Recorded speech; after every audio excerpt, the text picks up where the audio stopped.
can pay bills on the plane, getting charged. Dropping tags, I'm starving. Bitch, I got the juice and the carving. Turn a 5-star hotel to a trap house. Roaches everywhere.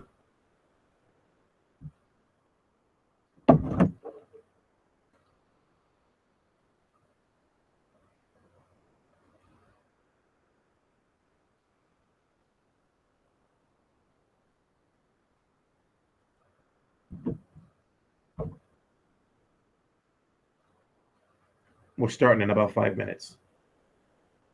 Literally.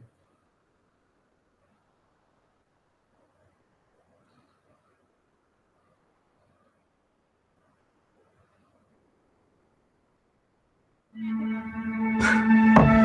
all bad now, man. It's all bad. It's all fucked up now. Yeah!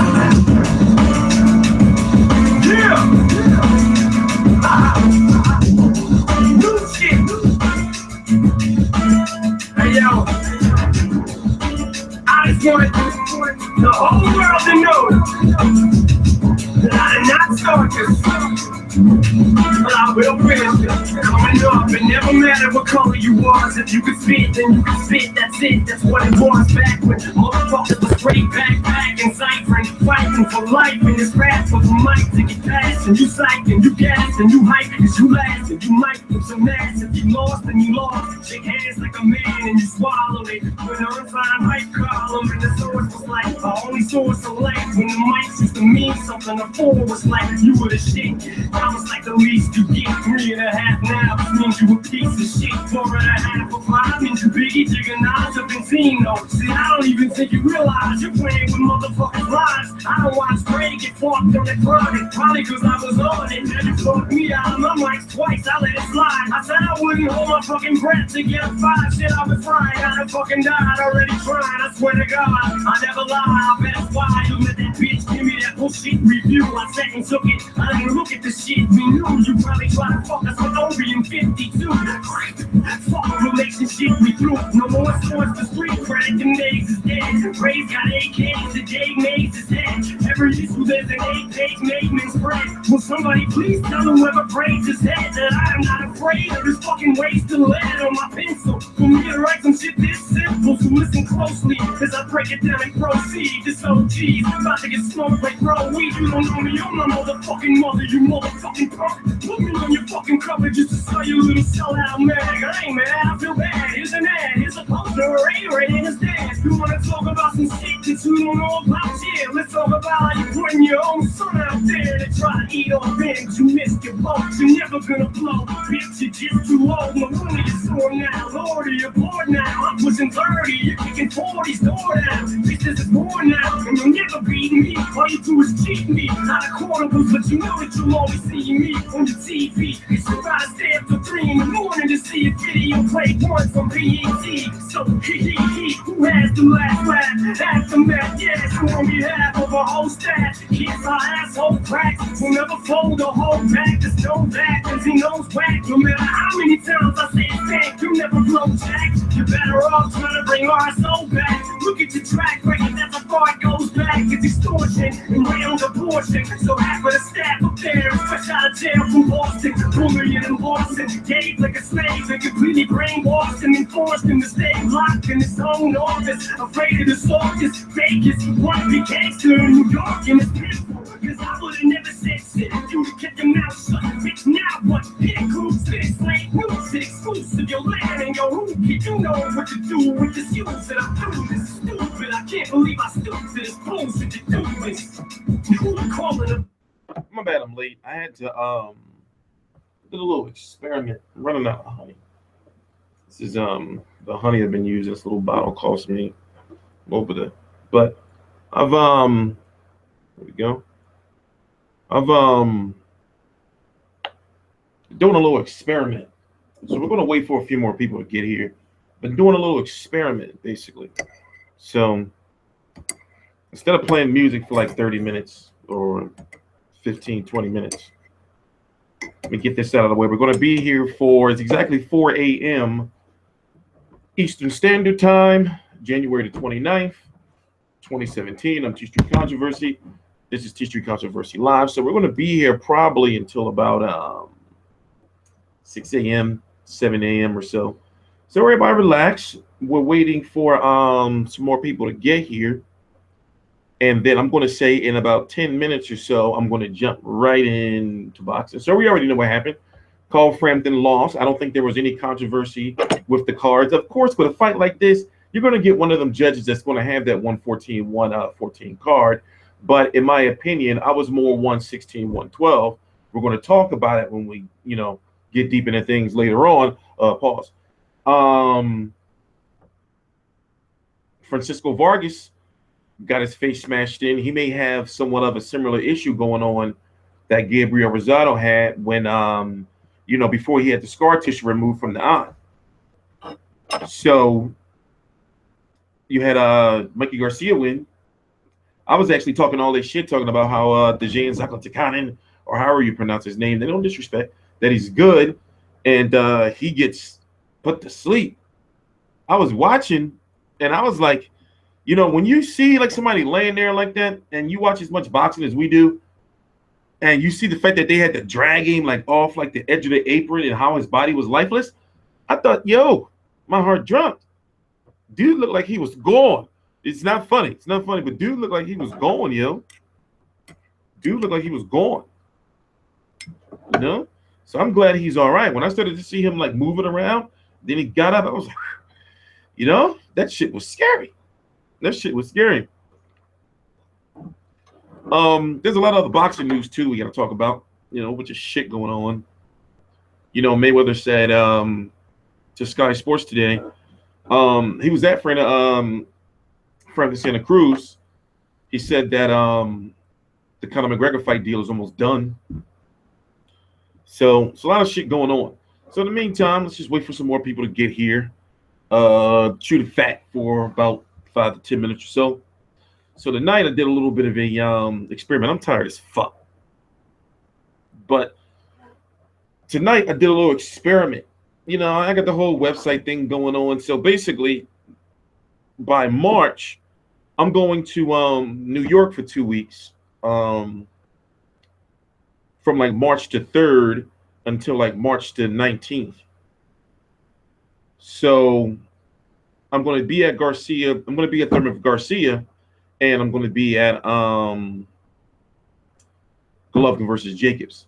So basically, my pop birthday is in March too, the end of March. So he ain't never been to New York before. So we're going to get a nice little place out there for a couple of weeks, and then I'll be able to do double duty to be able to go to the fights and work comfortably and, do my duties for him and everything like that. So I said, well, tonight you got fights on HBO and you got fights on Showtime. And I said, okay, well then, since I got a website, then my job is to upload like all boxing news, right? So I said, well, let me see how much I can do and how long it takes me to do videos on the major fights that happened today. And also, put stuff on the website. Now, of course, the little experiment I did today is only like 20% of what I'm going to have to do in the future, because it's a lot of shit that's going to have to be done. Like every fight for every card, you gotta, put on the website. So, the reason why I'm doing this stream so late is because I was messing around on the website. I had to wait for all the news to come from the promoters and the PR people. Wait for the highlights to come out. Watch the post-fight press conference. Get all the news and everything, and then fucking motherfucking 4 a.m. Now I'm not used, I'm used to, being up this late and everything, but now it's a whole different ballgame because the stars, are aligning. I've been talking all this shit over the last couple of years. Well, it ain't been shit because I've been doing exactly what I said I was going to do. As far as I told you, like this website shit. Let me try to calm down. It's late, but then again, this is my show. I know I shouldn't be cursing and all that, but I'm tired. Like these live streams are like my safe haven. So it's a whole bunch of stuff that has to be done. So I've been talking about like how like to do everything I want to do right and to get where I want to get to professionally, I got to really dedicate my life to all of it. So my whole life, is, once the website is fully complete, which this is the first time I'm actually ahead of schedule. Once the website is fully complete, then it's no, it's no breaks. News don't rest. So the goal is, I've been building this kind of like army of people of all over the world that I'm grateful to the people who are going to be helping me out, and we're just going to be at every fight. So the goal is in 2018, you ain't gonna see me personally at nothing. So this year I'm doing kind of like a little world tour thing, and then I'm just gonna send people to fights. So I got a lot of shit going on, and this is going to be the first season of me. Like basically there's no more excuses anymore. Got a nice house. Once I get settled in the house, I'm going to be doing videos all day. We're going to start talking boxing in about 3 minutes. Once I get to a certain, like everything I've been saying I'm going to do, or more so a lot of the issues that I had going on in my personal life that was stopping me from getting to the point I'm in now, it's almost done. Like those things are like over.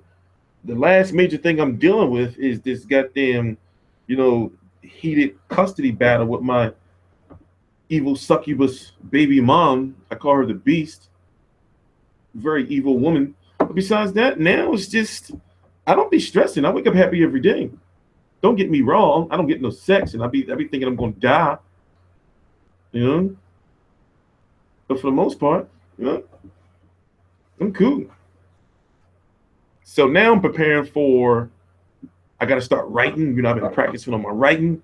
I got interviews that I got to do, people that I've talked to and friends that I've made over the last couple of years or so that, I'm talking about like boxers that say, oh yeah, well, if you call me up, or if you want to get a Skype going. So I got to, get all that stuff. We got a podcast that's starting in March as well.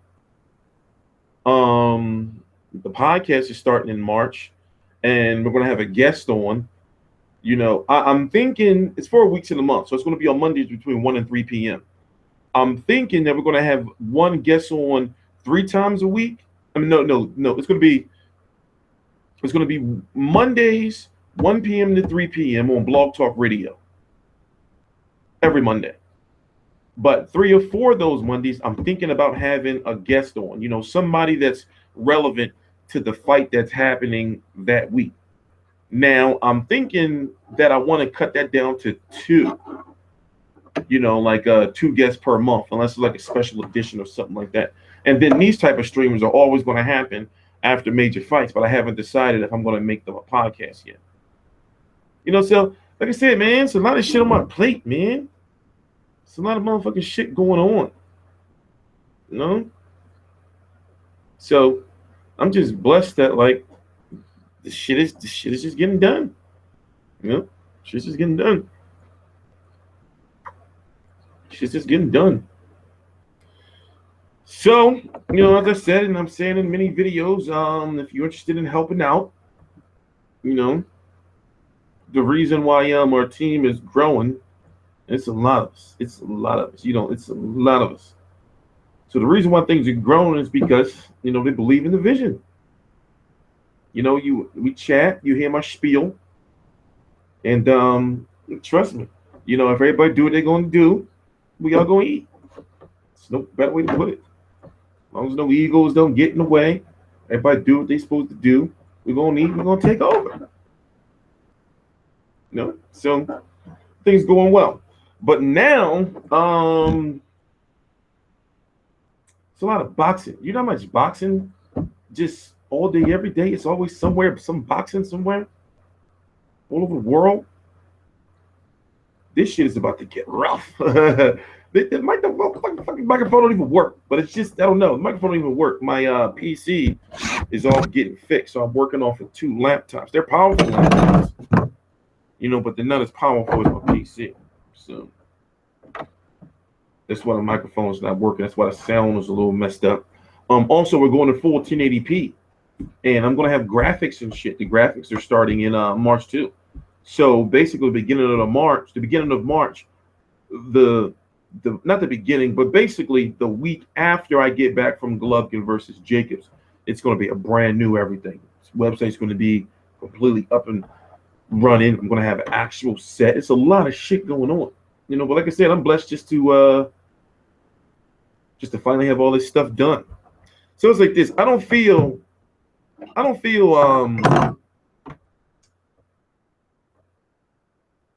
don't know if I want to see a Frampton versus Santa Cruz 3 or Santa Cruz versus Frampton 3. I don't know if I want to see that, man.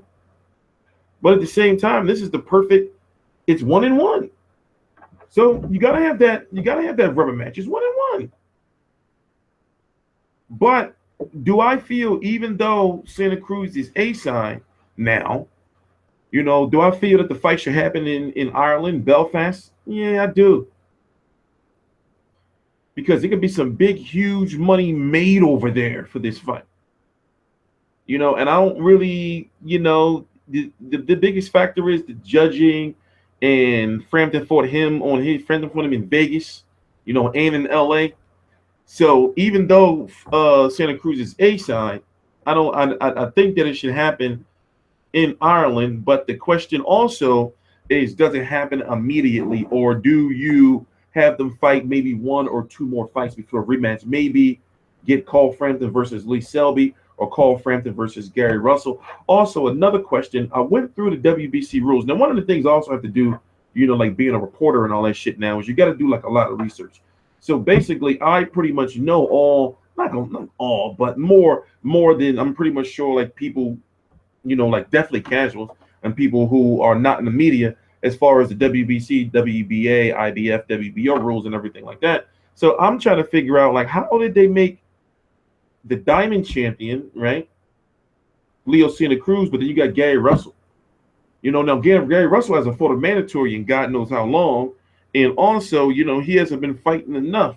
So I'm thinking, like, you know, I'm trying to figure it out. You know, because this fight was for the WBC Diamond Championship, and of course the WBA Super World Championship. Let me pull up the division real quick. I'm tired, but we're going to chill. We're going to chill. All right, so you have Gary Russell, who's the WBC champion. Carl Frampton and Abner Maris. Carl Frampton, of course, the WBA Super World champion. Abner Maris is the WBA World champion. You have Lee Selby and you have Oscar Valdez. So out of those fights, you can have Carl Frampton versus Abner Maris, Carl Frampton versus Lee Selby, Carl Frampton versus Gary Russell, Leo Santa Cruz versus Gary Russell, Leo Santa Cruz, Abner Maris 2 would be still a fight that can sell. So now you think, like, well, what route do you go? Now, Leo Santa Cruz, in my opinion, if you look at it, he ain't really been, like, if you look at it, I'm happy now that we're seeing who he really is, because remember, it was at one point in time he was fighting cab drivers literally in sparring partners on Mayweather undercards. He wasn't fighting nobody. So if you look at the fact of Abner Maris and Carl Frampton twice, you know, he's doing some big things. Also, we saw a boxer in Leo Santa Cruz last night. You know, this wasn't a Leo Santa Cruz that we really expected, and maybe because we haven't seen him against anybody. So now that we see him against somebody, you know, of real note, that makes him have to work, and makes him have to become a boxer, because technically Carl Frampton was supposed to be the boxer tonight. And Carl Frampton ended up being somewhat of the pressure fighter. He just couldn't get past Leo Santa Cruz's jab. And even though the jab wasn't hitting, like, sticking as hard as a lot of people may have been saying it was still hitting him right on the nose, like tapping him on the nose, or keeping him just far enough away for Leo Santa Cruz to be accurate. So now it's just all about how the politics play in. And a lot of people probably ask him, well, what about Oscar Valdez? He's the WBO champion. The issue I have with that is we still don't know if Richard Schaefer, Ringstar Sports, who promoted this event, is going to work with Bob Arum or vice versa. Now, we know that Bob Arum and Al Heyman, you know, work together, but realistically, you know, I don't know. We could see Carl Frampton versus Oscar Valdez. We could see it. You know, that's a fight that can happen, or at least Selby. But I don't think they're going to go that route. So I'm thinking, you know, do they risk? They've already risked Leo Santa Cruz maybe getting 2 straight losses. You know, and having 2 straight losses to any fighter is really detrimental to your career to a certain extent. You know, as far as marketability is concerned. So if Leo Santa Cruz would have lost to Carl Frampton again tonight, he would have seen a huge drop in popularity. Of course, he's a very likable guy, and I'm sure the Mexicans would have been riding with him, but he would have been somewhat typecast what they use when they talk about actors, as far as oh yeah, he's just a pressure fighter, brawler, so all you gotta do is box him and you can beat him. But if they put Carl Frampton in that situation and he loses 2 fights straight to Leo Santa Cruz, then what does that do for him? So I'm thinking, do you put Carl Frampton in? Do you let Leo Santa Cruz fight a mandatory, or do you put Carl Frampton in a situation where he fights 1 fight and then goes after Leo Santa Cruz again? Because like I said, this is a fight that is a profitable fight. The fight was lit. They was partying. Everybody drunk out Vegas right now. As I said earlier in a video, or in an earlier video, you got Mexicans and Irish out there. Everybody, they drunk. They're drunk. You got the tequila and that Jameson's, you know, that Glenlivet, all that Guinness. They drunk. The Guinness and Tecate mixed. So, you know, the atmosphere, even looking at the weigh-in and everything, don't get me wrong, it wasn't like no Mayweather or no Pacquiao, but that shit was lit out there. So it's a profitable rematch, especially if it goes over to Ireland. I don't know what stadium y'all got over there, but they can probably pull that off. You know, they could probably pull that off. So it's one of those fights where a third fight's got to happen. It's 1-1, and both of them ended the same way. They were both, you know, fights that was decided by either 2 or no more than 3 rounds. So it's a rematch that got to happen. But now it's just like, well, you know, for example, it's been quietly being built up, Lee Selby and Carl Frampton. But now that Carl Frampton doesn't have the title, you know, and also another thing to look at is the WBA keeps saying they wanted to consolidate their belts, but then Abner Maris is the world champion after beating Cuellar, and then you have Carl Frampton. No, excuse me, Leo Santa Cruz is the WBA Super World Champion.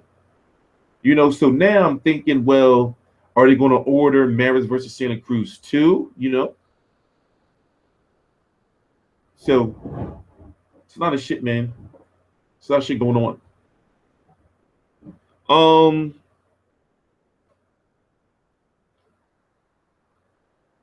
I was just talking fast as fuck. I'm getting a little uncomfortable. Let me reposition myself. There you go. Lean back or something. They could sell I mean, it's not that Selby versus Frampton can't sell. It's like, I'm thinking, you know, okay, I've seen that Al Heyman has been getting riskier with his fighters. You know, usually if an Al Heyman fighter lose, they don't go directly. I'm talking about a top tier Al Heyman fighter lose. They don't go directly into a tough fight. So this was very rare of Al Heyman to see Al Heyman fighter, or 2 Al Heyman fighters, both Al Heyman fighters, fight in a rematch immediately. You know, so I'm thinking, would they do it directly 3 times? Like, you know, Leo Santa Cruz and Carl Frampton fight each other 3 straight times, no interim bouts? That's old school.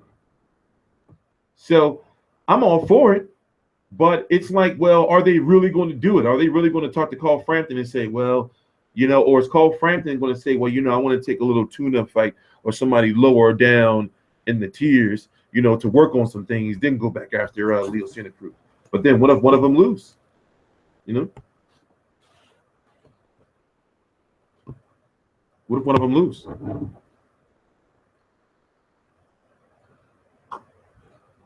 So it all depends on how you look at it. It depends on how you look at it. What was I looking at? So yeah, I really who was Gary Russell was supposed to be fighting who? I forgot who he was linked to be fighting. But yo, dude's got to fight. In fact, let me go look at his resume real quick, his record. Now, I'll cover all of his fights, but I want to see how active he's been.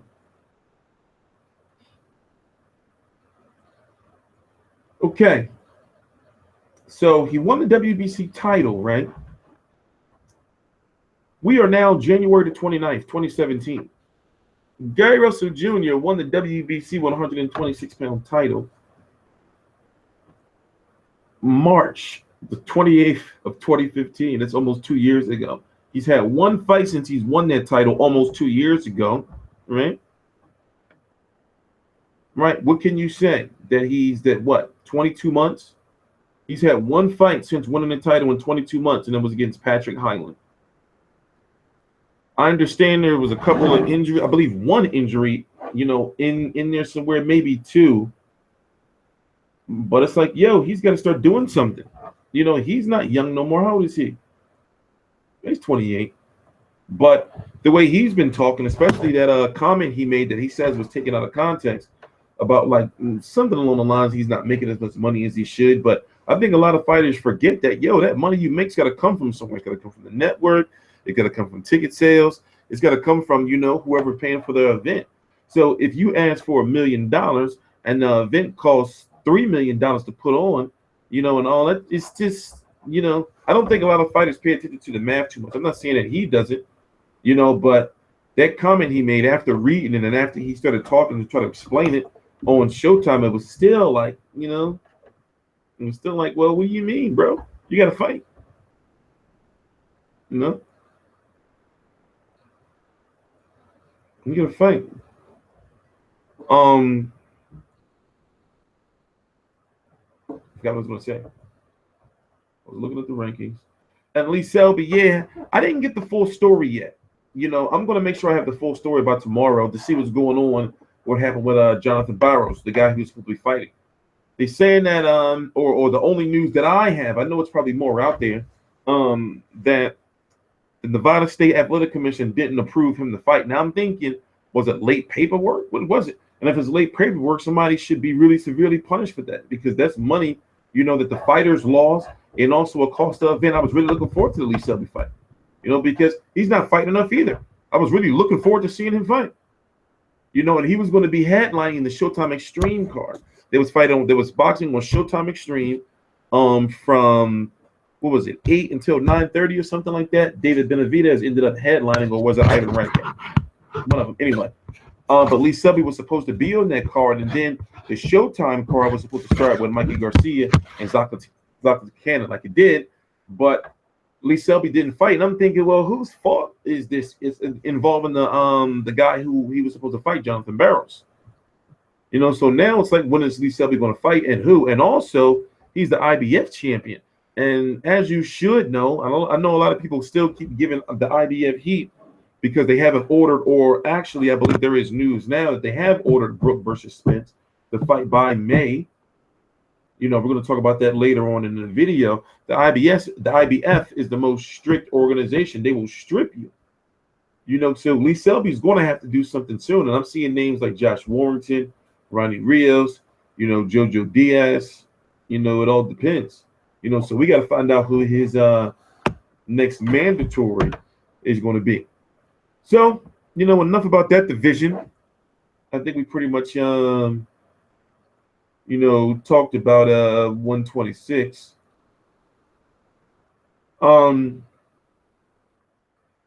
Mikey Garcia is back.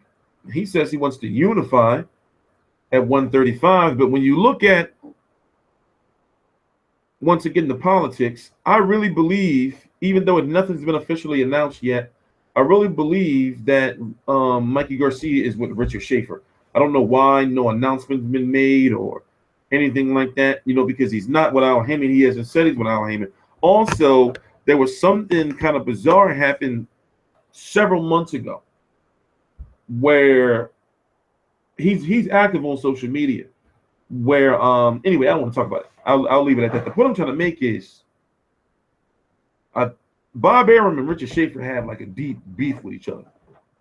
So once again, this is one of those situations where will politics,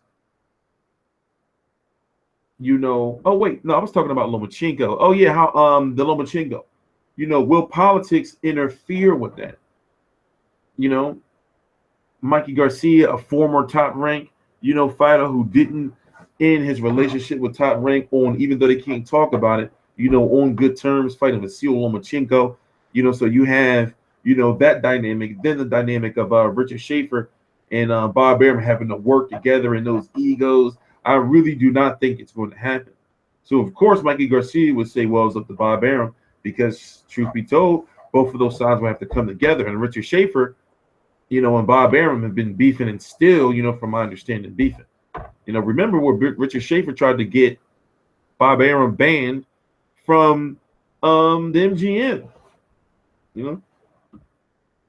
So a lot of shit going on.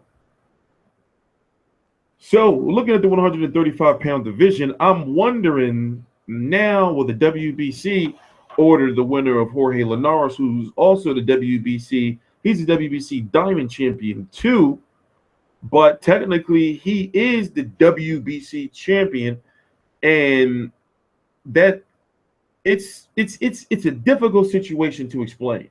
But basically, the belt that Jorge Linares has should be recognized over the one that Mikey Garcia has, because Jorge Linares wasn't stripped because he was hurt. So they said, all right, we're going to make you the Diamond Champion. But that basically means that, or it should mean, as I was talking about, like when I was looking at the rules, it should mean, or it's supposed to mean, that since Jorge Linares was injured, they couldn't strip him. So they said, well, we don't want to hold up our belt, so we're going to elevate you and then have the Zlaticanin. I forgot who he fought for the belt, and then Mikey Garcia has that belt. So you would think that now it's time for them to unify those titles. So whoever wins between it's happening on March the 25th, Linares versus Crowler 2. That fight's going to also be on Showtime, which is a sign that maybe they want to try to make that fight. You have to think, well, are they going to unify those titles?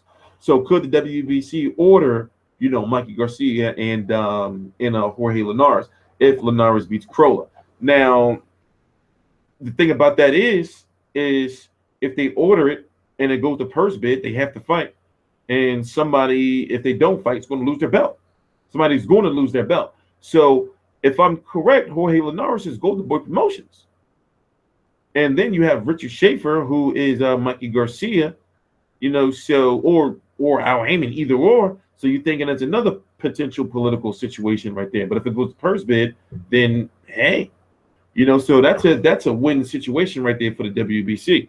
You have Robert Easter, who's fighting. Who's the guy he's fighting? I forgot. It's going to be on Luis Cruz on Bounce TV. He's the IBF champion at 135, but would they put him in with Mikey Garcia this soon? They have no reason to put him in with Mikey Garcia. So he can just fight guys in the IBF rankings for God knows how long. But then you have Felix Verdejo, who is ranked very high by the IBF and could be ordered to fight Robert Easter. No, wait a minute. Robert Easter has a mandatory, doesn't he? I forgot who.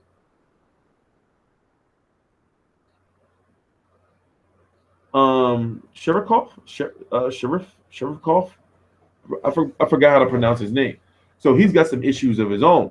Now, if Anthony Crowler was to beat Jorge Linares, then he's Eddie Hearn. Maybe that fight would be able to take place with not too much politics being involved, meaning Mikey Garcia versus Crowler. That way, Mikey Garcia would not only unify those two titles, those two WBC titles, but also he would be a unified champion. Of course, I believe he would beat Crowler. He would be a unified champion and be, WBC and WBA. Then it could possibly build up him to fight Robert Easter or Terry Flanagan.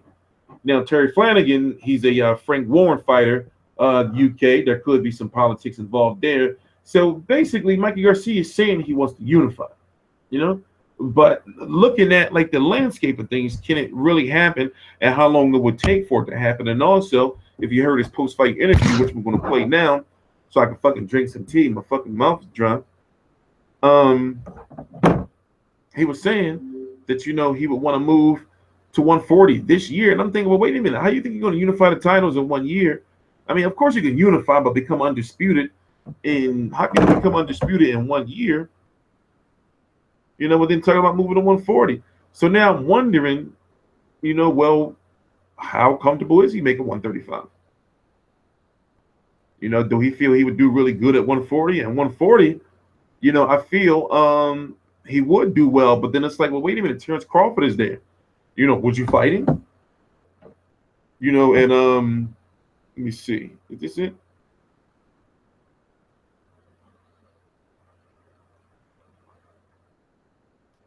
This is it. Squares off against Zlaticanin. 1 minute. But like I said, there's a lot of politics involved in all this shit, man. Championship doubleheader begins with a big bang as So fighters be saying anything they want with the jab. But it's like, you know, in this social media day and age, especially when you got motherfuckers like me going around reading all the rules and shit, it's like, yo, you know, how you gonna get that shit done, bro? About him and Robert Garcia, his I'll be right back. trainer and brother, going over to cut the gloves off, showing sportsmanship with Zlaticanin. You see Mikey Garcia, you could just feel the fact that he's so grateful that things are turning out a little better here. And it is rare that you will see someone go over as Robert Garcia is to do that. But An ex-fighter. that's an ex-fighter, and it's indicative of their approach to boxing, the Garcia family. Embrace that. Just Good to see this man. Mikey Garcia repeatedly thanking Dejan Zlaticanin for the opportunity. And as we look at this, a reminder that Zlaticanin had never even been hurt in a fight, let alone knocked down. Now, I talked in the Keys to Victory about the uppercut.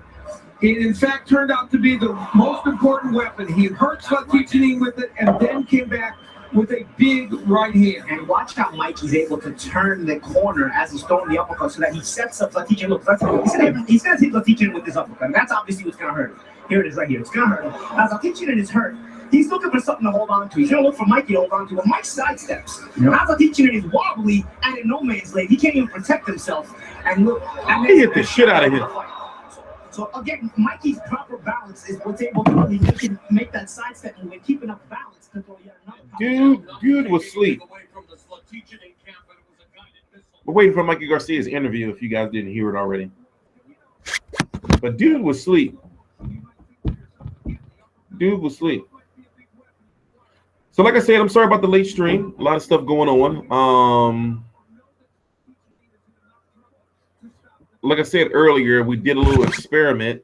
Well, I did a little experiment to see how it's going to be to run a website and do videos at the same time. Now, of course, like I said, my work that I did today is going to be 10 times, you know, plus harder than what I did today, like going forward in the future. But basically, I was just trying to see, like, okay, how is this going to be? How long do I have to sit at this computer? You know, and how much preparing do I have to do to be able to give up-to-date, super fast news and highlights and post-fight videos, etc., all at the same time? You know, so I did kind of a little experiment because, as I said, this is going to be my. We're waiting for Mikey Garcia to speak. Of course, I can fast forward it, but I'm just letting it play. This is going to be my, you know, my life starting in March. So we want that shit to be. We want this fucking news to be out quick. Here we go.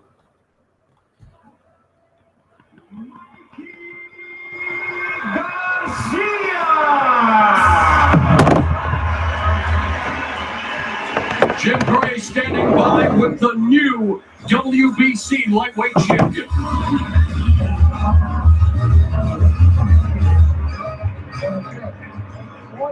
All right, Mauro, thank you very much. Mikey, congratulations to you. You're now a 3-time world champion in 3 different divisions. What does this victory mean to you? First of all, I want to thank God for this opportunity. I'm glad my opponent, Dejan, is okay and well now. We never wish any bad happen in the sport. I'm glad he's able to recover and get up and be okay. What did he say to you? I wish him a great career still. He said thank you. You know, I told him he's still a champion. Once a champion, always a champ. How would you assess your performance this evening in capturing this title? Well, I think it was a great performance. You know, I fought smart. I kept the distance. I controlled the range. We had a great game plan to stick to my jab. Left hand was going to be key. Keep him at that distance that best suited me, and follow through with that right hand. We were able to connect, hurt him, and put the end to the night. How have you managed to use that long layoff to your advantage and to take that lemon and make lemonade and be so successful now in coming back? Well, I was always in shape. I was active. The layoff allowed me to reignite that fire, the passion, and bring back that love to the sport. And through all the 2 years and a half that I was gone, all the support from my fans kept me motivated, kept me strong. And I really do appreciate all the love and support for all the fans. If it's not for them, these belts don't mean anything. It's a recognition of the fans that make me believe and deserve to be called world champion. And indeed you are. Tell us right now what happened here as you hit him with this vicious uppercut that set up the end of the fight. Well, he kept coming in, but I was keeping him with the jab at distance. Then I saw an opportunity for that uppercut there, man. And he was hurt. When he turned back to look at me, I knew he was hurt, so I went over for the overhand right. He was looking to hold on to something, and he was really hurt there, and I saw it in his eyes. And that right hand was the one that finished him. Yeah, it was just right, perfect time, perfect distance. So now you have 3 belts, 3 divisions. What would you like to do next? Well, I'm ready. I'm here. I told everybody I was going to be back. Now that I am, I'm available for any of the other champions that want to unify titles. If we can get the organizations to get together and unify titles at the lightweight division, if we can get that this year, I would really, really love that. Possibly later down the road, maybe at the end of this year, moving up to 140 pounds, go up to another division. Finally, I think that not only your display while you were fighting, but you and Robert, the display of sportsmanship is great for boxing, and to see the concern that you both had and that sportsmanship is just fantastic. Thank you. Like I said, I never wish any harm on my opponents. I know this is sport. Sometimes it's rough and sometimes ugly things do happen. So I was concerned. My corner, my brother, my dad were all concerned. At first, we were cheering, but then when I saw he wasn't recovering, the concern does kick in. But I'm very happy, very glad that he was able to recover. And he told me leaving the ring that he's all right. Congratulations. We'll see you. Thank you very much, Jim. All right, Mauro, back to you. Thank you very much, Jim. A classic through and through. Mikey Garcia. So it's kind of like what is he talking about? But he did say, if you listen to his words, he said want to see if there's any other champions still want to unify the division. So I mean, he's smart enough to know.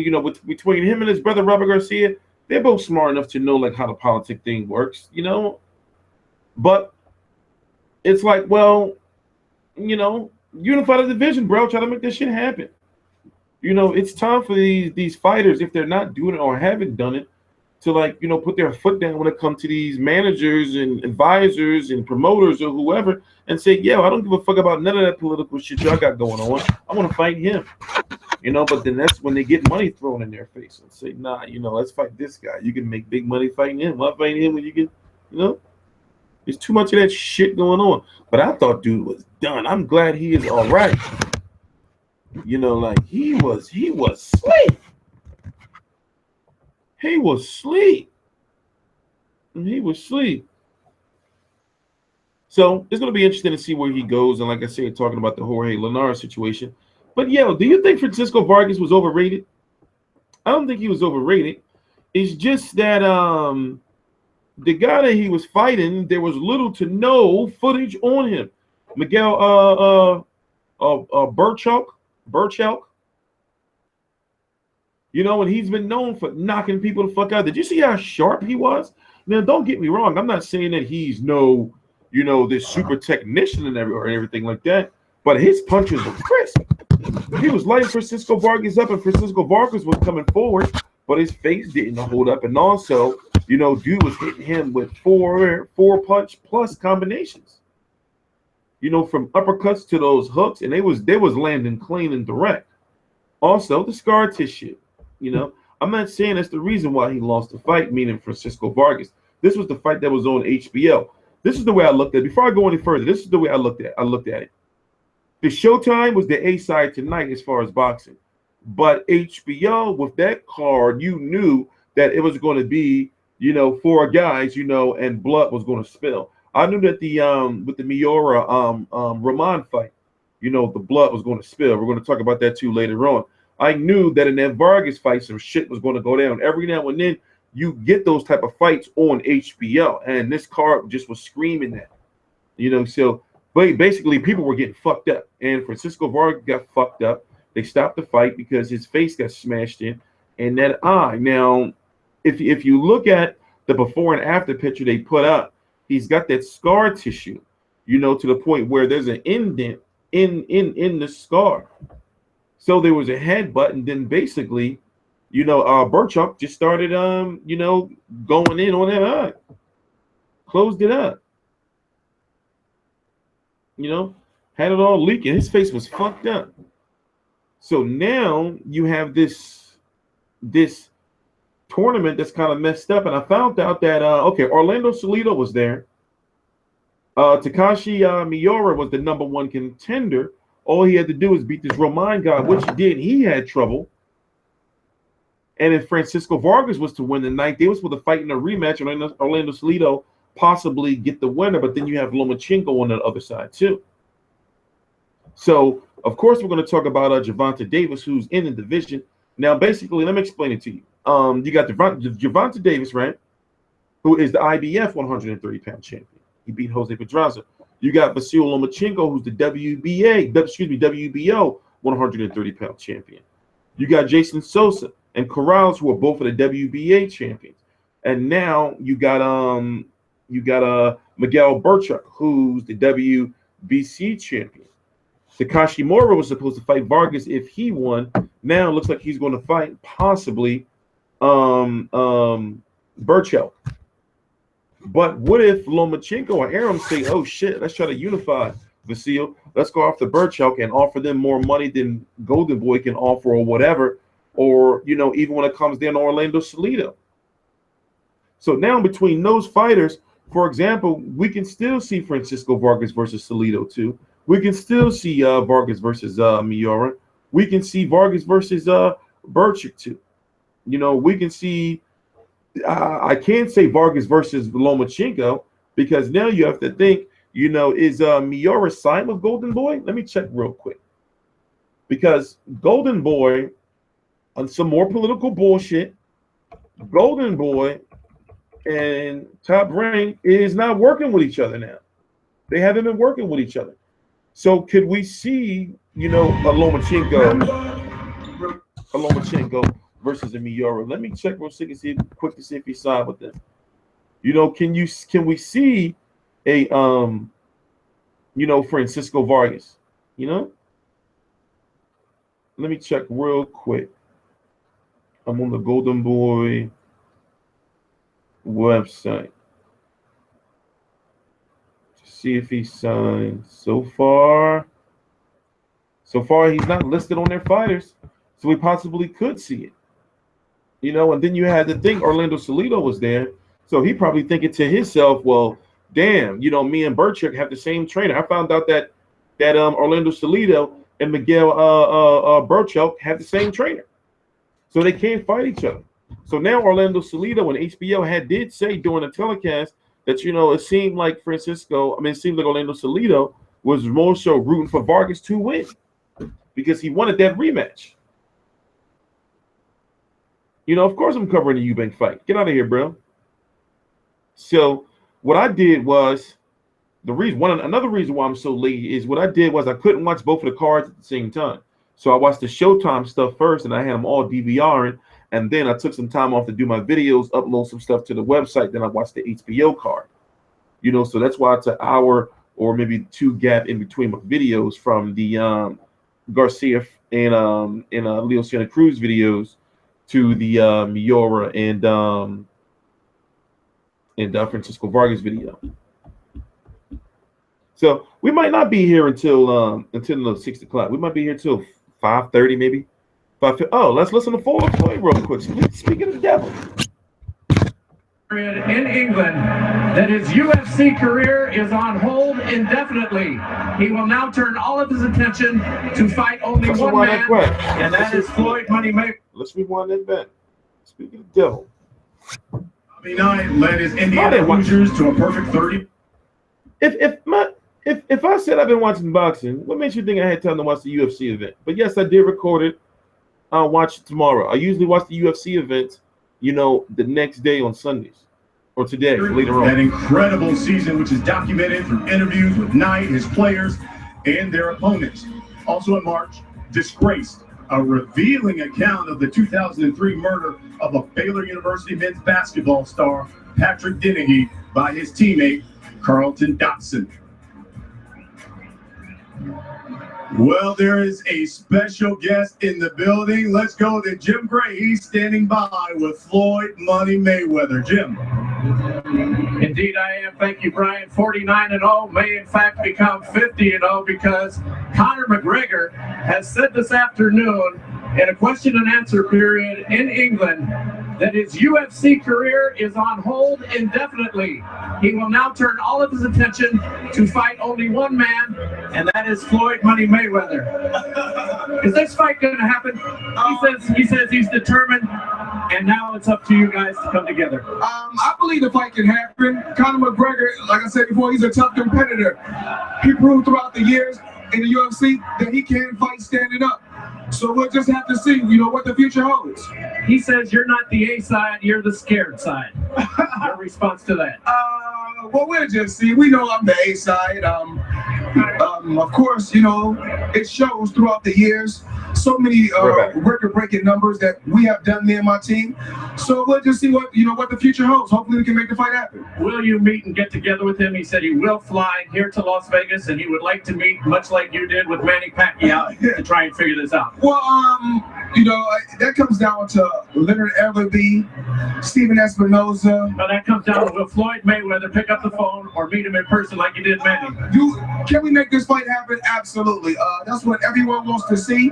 And of course, Showtime is the biggest and the best of the biggest. So hopefully, Showtime pay-per-view, we can make it happen. And the weight would be what? He's fought anywhere from 145 to 170. Probably either 147 or 150. Final thought on this for the moment. In your heart of hearts, and you always knew you were going to fight Manny Pacquiao. Yes. Do you believe in your heart of hearts that you will fight Conor McGregor? Overcome all the obstacles. I don't know. I truly believe the fans want this fight. The fans have been asking for this fight. It's all about entertainment. He's very entertaining. He's very outspoken like myself. So let's give the fans what they want to see. Floyd, appreciate your time. Who do you like in tonight's fight? It's a good matchup. We'll just see who wins. Indeed, we will. Thank you, Floyd. Thank you. All right, let's go back upstairs to Brian Custer. Oh, you know, it's happening. You don't want to believe it, but it's happening. You know, and he went a little light on the Showtime interview, but basically he told Sky Sports' Adam Smith that the fight is nearly done. It's happening. You know, and it's going to be at a catch weight of 150 because he's not going to, you know, he don't feel he got to make 147. Ain't no belts on the line for Conor McGregor. He's going to make sure he's super comfortable in there. It's going to be at 150, and it's happening. Will it happen in September? We don't know, but guess what? If it happens in September, we'll know by March. Maybe, no, we'll know by June or so. But the shit's happening. You know? And he's going to knock Conor McGregor out. Did you hear how he was just selling the fight? He was just selling the shit out that fight. Let's rewind. Oh, wait. Whoa. What am I doing? Final thought on this for the moment. In your heart of hearts, and you listen to it again. Well, damn it, I messed it up.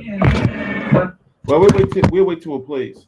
But yo, you know, it is going to be a spectacle, and one thing is, it is somewhat good for boxing because it's going to bring all those mixed martial arts people, you know, to boxing to watch the event. You know, and there's really some people out there that believe that he can win. There's people out there that believe that Conor McGregor can win. Remember the shit they was talking about Rousey? It was a disgrace. Conor McGregor's going to get his face smashed in. You know? He's going to get his face smashed in. You know, Floyd's going to make the easiest $100 million he can make. And people say, well, he should have fought Pacquiao in a rematch. No, he actually got to work. Even though he'll beat Pacquiao again, he actually got to do work and train and actually make sure he don't get caught with that left hand. As far as Conor McGregor's is concerned, Floyd don't even have to do no four. He can do a 4-week camp. He can do a 2-week camp. You know, Conor McGregor has no boxing experience. He's 0-0. He's 0-0. Dude is 0-0. Now watch how Mayweather starts selling this fight. You know his average lines. You know, watch how he sells this fight. In 76, Bobby Knight led his Indiana Hoosiers to a perfect 32-0 record. That incredible season, which is documented through interviews with Knight, his players, and their opponents. Also in March, Disgraced, a revealing account of the 2003 murder of a Baylor University men's basketball star, Patrick Dennehy, by his teammate. Hey, whoever that is with the Fight View 360 name, don't get sued. So I know don't fuck around. So I'm just fucking with you. Well, there is a special guest in the building. Let's go to Jim Gray. He's standing by with Floyd Money Mayweather. Jim. Indeed, I am. Thank you, Brian. 49-0 may in fact become 50-0 because Conor McGregor has said this afternoon. And watch how he start. Now watch how he start. Listen to his words. Watch how he starts selling the fight. Period in England that his UFC career is on hold indefinitely. He will now turn all of his attention to fight only one man, and that is Floyd Money Mayweather. Is this fight going to happen? He says he's determined, and now it's up to you guys to come together. I believe the fight can happen. Conor McGregor, like I said before, he's a tough competitor. He proved throughout the years in the UFC that he can fight standing up. So we'll just have to see, what the future holds. He says you're not the A side, you're the scared side. Your response to that? Well, we'll just see. We know I'm the A side. Of course, it shows throughout the years. So many record-breaking numbers that we have done, me and my team.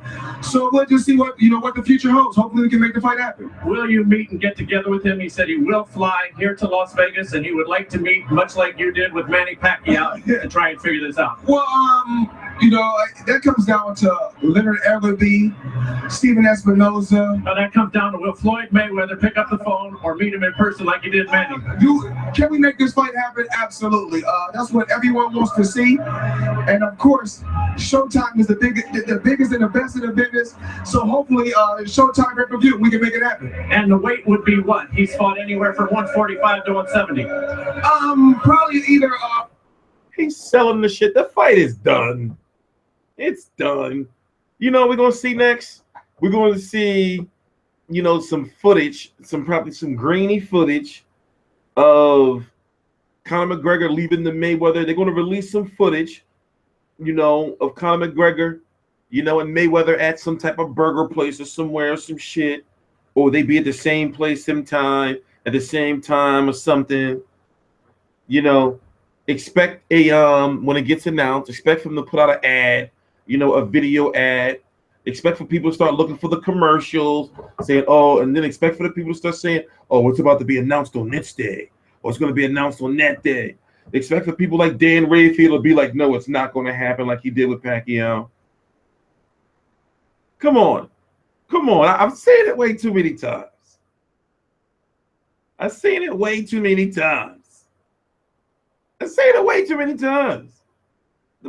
The fight, you might as well say this shit is done, yo. You might as well say this shit is done. Now you gotta understand, do I want to see the shit? No. But it's my job. I know this shit's a joke.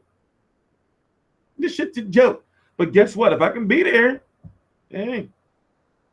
But it's like, come on. But, it's going to be a spectacle. The money is there to be made. And you're not going to be able to stream it. They're going to shut all that shit down like they did with Mayweather Pacquiao. You're gonna try. You know, it's gonna be a spectacle. Whenever Floyd fight, it's like, you know, motherfuckers having barbecues and everything. They're gonna bill it as 50. It should not be for 50, you know. It should not be. He's fighting a guy that's 0-0 for Rocky Marciano's record. You know how crazy disrespectful that is? You know how crazy disrespectful that is? You know how crazy disrespectful that is? He's 0-0. Dude, 0-0. But, you know, it's going to bring a whole lot of mixed martial arts UFC exposure. Conor McGregor's last pay-per-view did 1.3 million plus pay-per-view buys for the Eddie Alvarez fight. Then his fight with Diaz did 1.6. So you got to think him fighting Mayweather, and then Mayweather, truth be told, Mayweather needs his name to make that type of money unless it's Pacquiao. So you got to think McGregor has a lot of fans behind him. So him alone, his name alone is going to bring 2 million buys. Mayweather, you know, put it this way. I see this pay-per-view doing somewhere around 2 million to 2.5 million pay-per-view buys, somewhere around there. But, you know, I'm going to sell the shit out that fight. I'm going to try to find, I'm going to talk some shit. I'm letting y'all know now. You know how I get. I'm going to just start talking about what, you know, if Conor McGregor lands just one of those left hands once. Or what if Conor McGregor get his ass beat so bad that he snaps out and, you know, he goes for a leg kick or he goes to try to choke Floyd out? You know, what if, like, just his reflexes? What if Wolf Floyd whooping his ass so bad that his reflexes make him go for the takedown? You know? Or make him kick the shit out of Floyd right in his fucking ear. You know? Or backhand smacking. You know, hey. You know, you never know, man. You never know, man. You know, but this shit's a joke. I can't believe this shit. We're gonna rewind it back one time. Listen to him stroking the shit out the penis of that Conor McGregor, that Mayweather Conor McGregor fight. He's selling the shit out this fight already. You know, absolutely. Can we make the fight happen? Absolutely. 24th, it's the Brook prison fighters.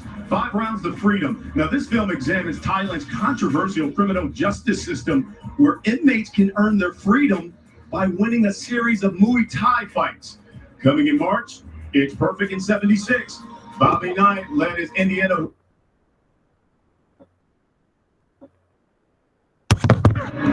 Listen. Thank you, Brian. 49-0 may in fact become 50-0 because Conor McGregor has said this afternoon in a question and answer period in England that his UFC career is on hold indefinitely. He will now turn all of his attention to fight only one man, and that is Floyd Money Mayweather. Is this fight going to happen? He says he's determined, and now it's up to you guys to come together. I believe the fight can happen. Conor McGregor, like I said before, he's a tough competitor. He proved throughout the years in the UFC that he can fight standing up. So we'll just have to see, you know, what the future holds. He says you're not the A side, you're the scared side. Your response to that? Well, we'll just see. We know I'm the A side. Of course, you know, it shows throughout the years. So many record-breaking numbers that we have done here in my team. So we'll just see what the future holds. Hopefully we can make the fight happen. Will you meet and get together with him? He said he will fly here to Las Vegas and he would like to meet, much like you did with Manny Pacquiao, to try and figure this out. Well, you know, that comes down to Leonard Ellerby, Steven Espinoza. Now that comes down to will Floyd Mayweather pick up the phone or meet him in person like you did Manny? Can we make this fight happen? Absolutely. That's what everyone wants to see. And of course, Showtime is the biggest and the best of the biggest. So hopefully, Showtime pay-per-view, we can make it happen. And the weight would be what? He's fought anywhere from 145 to 170. Probably either 147 or 150. Final thought on this for the moment. In your heart of hearts, and you always knew you were going to fight Manny Pacquiao. Yes. Do you believe in your heart of hearts that you will fight Conor McGregor?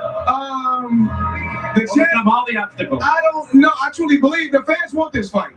The fans have been asking for this fight. It's all about entertainment. He's very entertaining. He's very outspoken like myself. So let's give the fans what they want to see. Lloyd, appreciate your time. Who do you like in tonight's fight? It's a good matchup. We'll just see who wins. Indeed, we will. Thank you, Floyd. Thank you. All right, let's go back upstairs to Brian Chester. He just sold the fight. He just sold the fight. He just sold the shit. It's about some everybody wants to see it. Everybody wants this. Who wants to see it? You know, UFC fans, the hardcore UFC fans. But truth be told, they know better. They know better. Chris Van Herden was fucking Conor McGregor up. Paulo Malignaggi put him to sleep. Paulo Malignaggi put him to sleep. I don't want to talk about this fight anymore. But if it happens, you know, I believe it's going to happen either in December or in September. And we have a nice amount of time for them to we're only in January. So if it happens in September, they don't really have to announce until like May. You know, so they have all this time to get this motherfucking deal done. You know? They have all this time to get this motherfucking deal done. So I think the shit's happening. You know, I think the shit's happening. You know, Dana White wants it. Floyd Mayweather wants it. Al Heyman wants it. It's going to happen. But what is the undercard going to look like? That should not be 50-0, bro. Am I wrong? That shouldn't be for 50-0. There should be some integrity involved for him to say, you know, yeah, it's not going to be for 50-0, but you know, even if he still say the fans want to see it. Liar. I don't hear no hardcore boxing fans. You know, even casuals. I don't hear casuals saying, yo, I want to see Mayweather McGregor. Shit going to be lit. You know, you hearing that shit? I'm not hearing it.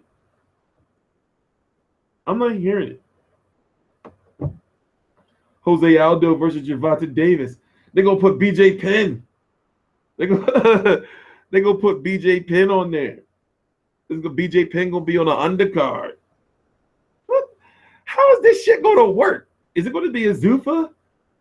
You know, Mayweather Promotions or UFC Mayweather Promotions? Or what's going on? How are they going to pull this off? I'm interested in the politics behind it. You know? I'm interested in the politics behind it. You know, what if they have like one ring is not the wrestling, one ring is the boxing ring, and the next two is the octagon. So if they do like one UFC fight, then boxing, UFC boxing, they have to do some crazy shit. Because that's already a circus. It's already a circus show. It's already a circus show, you know. Whoops. I put the wrong person in timeout. I put Hulk Hogan in timeout. Sorry, brother. I don't know how to untime you out. Let me see. Untime you out. Yeah, I don't know how to untime you out, bro. So you gotta deal with that 5 minutes of timeout. Sorry, bro. Didn't mean it. This shit is a circus, yo. This shit is a circus. This is weird. It should call this is bizarre. Mayweather versus Mayweather. Can you imagine the first round? Imagine the first round. What is it going to look like? Is Mayweather going to try to mix it up with him? You know? What is going to... Conor McGregor shouldn't make it out the first round. Is Mayweather going to toy with him? McGregor's going to probably look like a dickhead in there.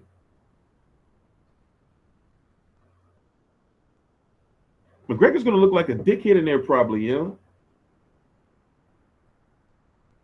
Exactly. Peter Washington says, how would it sound announcing 0 wins, 0 losses? They're like, an undefeated. That's 0-0. What? In his boxing debut. What the fuck? What the fuck? What the fuck? That shit sounds crazy. That shit sounds crazy. You know, they need to just they need to just cut that. Just don't say nothing about the record. They better not mention, you know, and he's going for 50-0 against 0-0 debut. They better not, yo. I'm gonna start cracking the fuck up. They better not. What are they gonna have? Jimmy Lennon Jr.? They better not.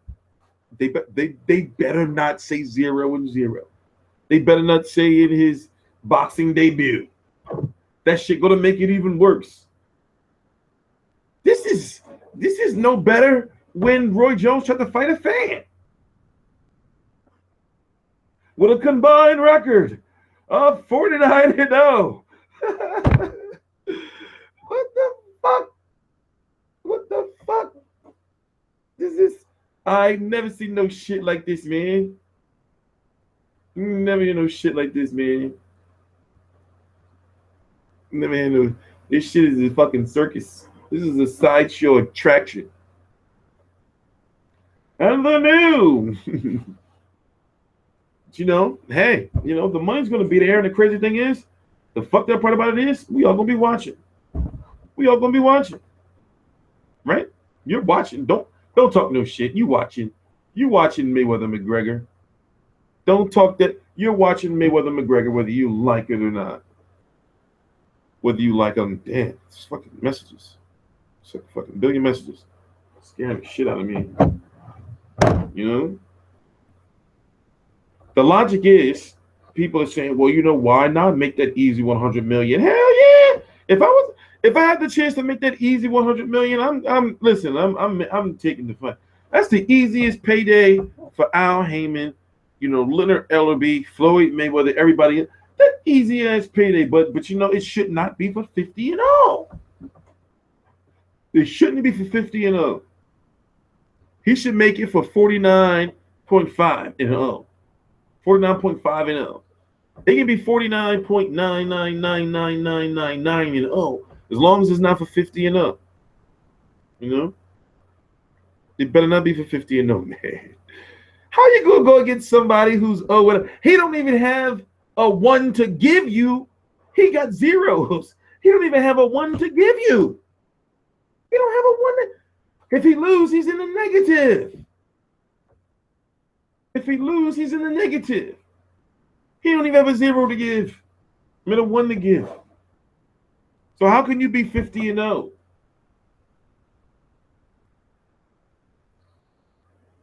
This is fucked up. You know? This is fucked up.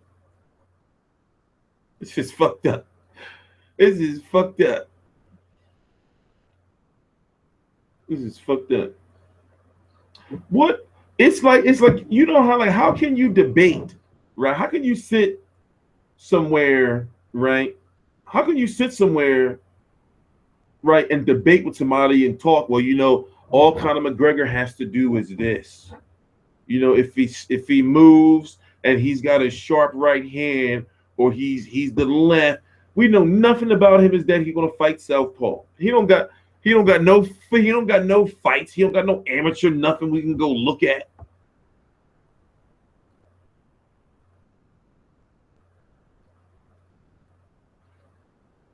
It's crazy. But you know we all gonna be watching. Next on the list, Carl Brook has been ordered to fight Errol Spence by May.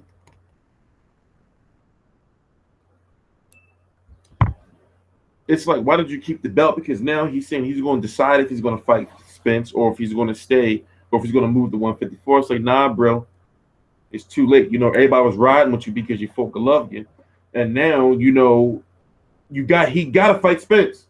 Don't move up, man. You'll stay at 147 for Khan, but we're not for Spence. Come on, Carl Brook. Don't let us down, bro. He's got to fight him. You got to fight him. You can't just give up your belt. You know, he can't just give up his belt. He better not. He better not move up. You know, so he's got until May. So now they got to get that shit done. And as far as Amir Khan is concerned, Amir Khan is, you know, he's got to handle some shit. He's got to handle his shit. Amir Khan's got some shit he's got to handle, you know, and find out who and how do somebody fucking get your fucking tape of you fucking spanking off? And why you fucking, what type of shit you on, Amir Khan? That's not the first time he did some freak shit. You know, he sent this fucking chick a dick pic like 3-4 years ago, and she sold that shit to the tabloids. You know, his family not fucking with his wife, his family not feeling his wife. That's bad business when your family don't fuck with your wife. You know, that's bad business. So he's got some shit he's got to deal with. You know, I'm not stupid. I know what he's doing. He wants to get a big fight because, put it this way, we all know Amir Khan. He can beat anybody on the cards. He can even give Floyd Mayweather some problems on the cards. But guess what? We all know that the same people that he can beat can literally and most likely will knock his ass out. You know, he can beat Kell Brook on the cards, but Kell Brook hit hard.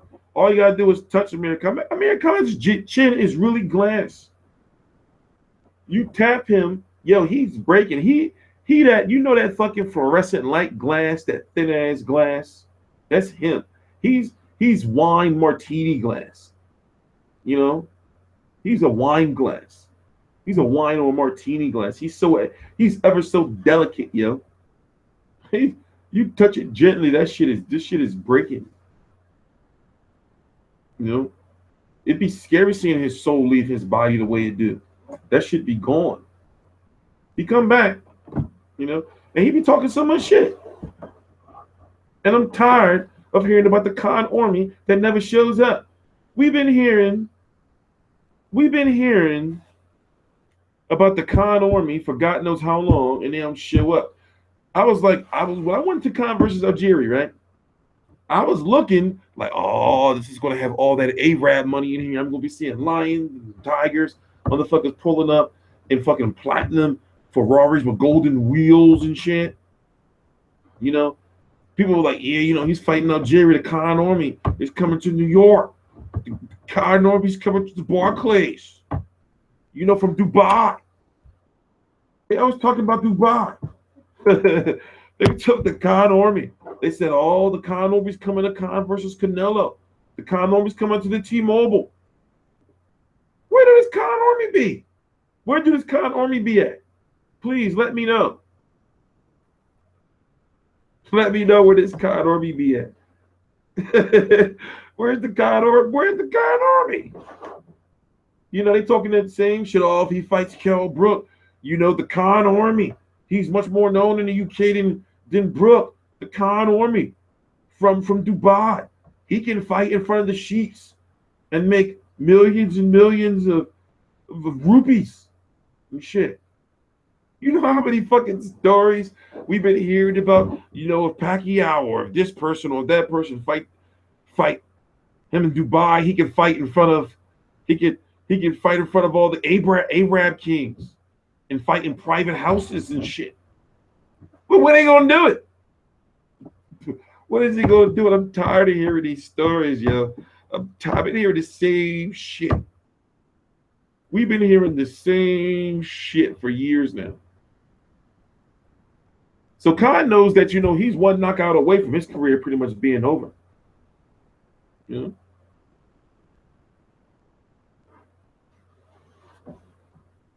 He's one knockout away.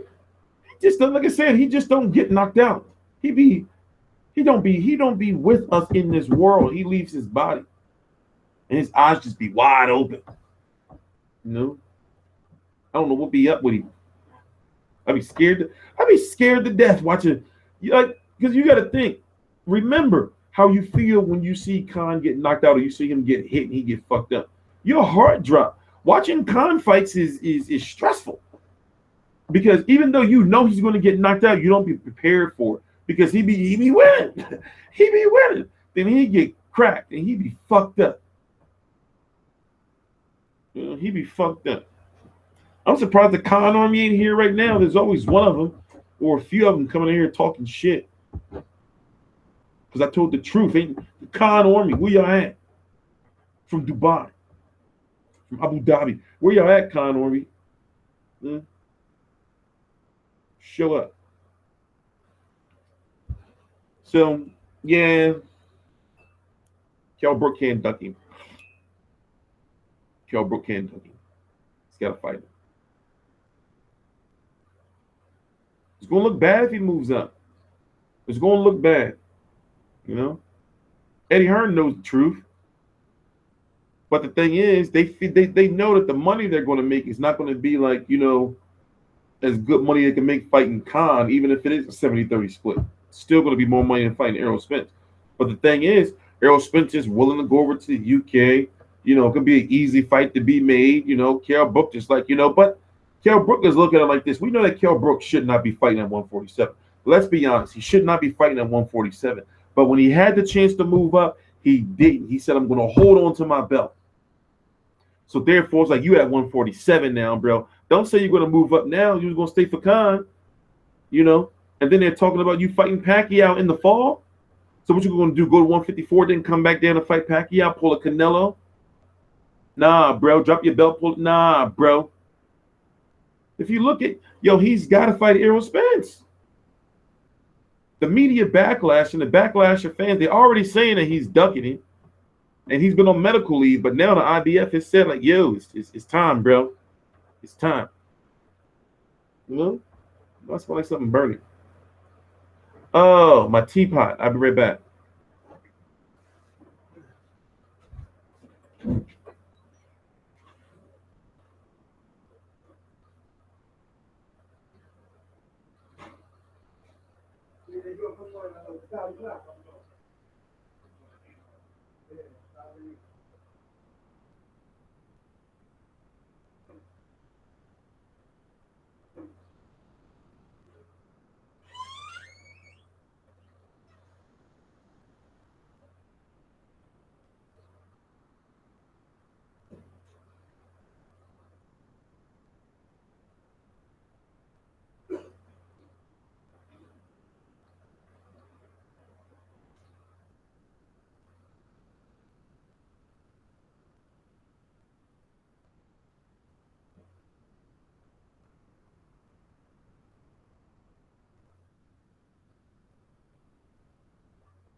All right, yeah, I'm back. Yeah, we're gonna take a little intermission in like 10 minutes. Yeah, I had the water in the teapot, so the teapot had the water had like burnt out. So I was looking like, well, I was smelling like, what the fuck is burning? So yeah, we're cool.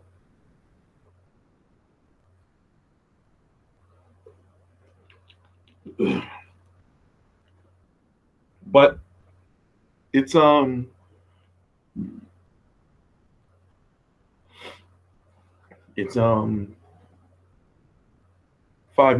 now. So I'm gonna take a break at like 5:30, you know, for like 10 minutes, and then I'm going to we're gonna come back and we're going to talk about some more. So what else are we missing? What are the news haven't we talked about? We don't know who Deontay Wilder's replacement is yet. Of course, we're going to know soon because the card is on February the 25th. Right now, we're January the 29th. So we have to know soon. My money is on Gerald Washington. How come you weren't at the Santa Cruz fight? I don't know, because I didn't go. You know, why you people don't understand? You know? Trust me. The things I got planned and the things I'm going to be doing is much more important than me going to fights. So just hang in there. Like, you know, people be saying, you know, you should be here at this fight or you should be at that fight and everything. If you're not ready and if you're not going to do it right, then what's the point? You know, so I'm not in this to more dedication. I'm about to, should he be put on timeout for him not knowing what he's talking about and making assumptions? I'm going to leave it up to you guys. More dedication. Matter of fact, I take that as disrespect. I'm very dedicated. You know, so You don't know what's going on, bro. You're obviously way, way out of the loop, like way out of the loop. So, like I said, I'll say it again. You know, I started a motherfucking media business.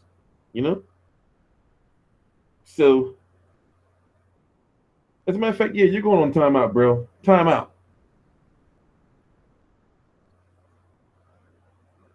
Don't you ever come in here and making assumptions? You ever come here and making assumptions? So I am going to be at Thurman versus Garcia, and I am going to be at Golovkin versus Jacobs. As I said earlier, I'm going to New York for 2 weeks. I'm actually going to be in New York, living in New York for 2 weeks. You know, so it's like three different reasons. One is it's going to be a vacation. My pop's never been to New York. That's number two. And number three, I'll be able to cover the fights while I'm out there, you know, easily and effortlessly. So we're doing that in March. I have to make sure whatever place we rent for those couple of weeks has, like, you know, really, really good internet, so I can be able just to get there and function, you know, as if I were, you know, home.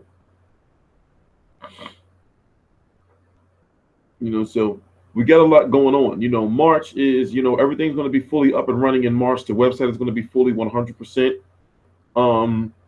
in March. And I'm going to have a podcast in March. Doing a lot of work behind the scenes.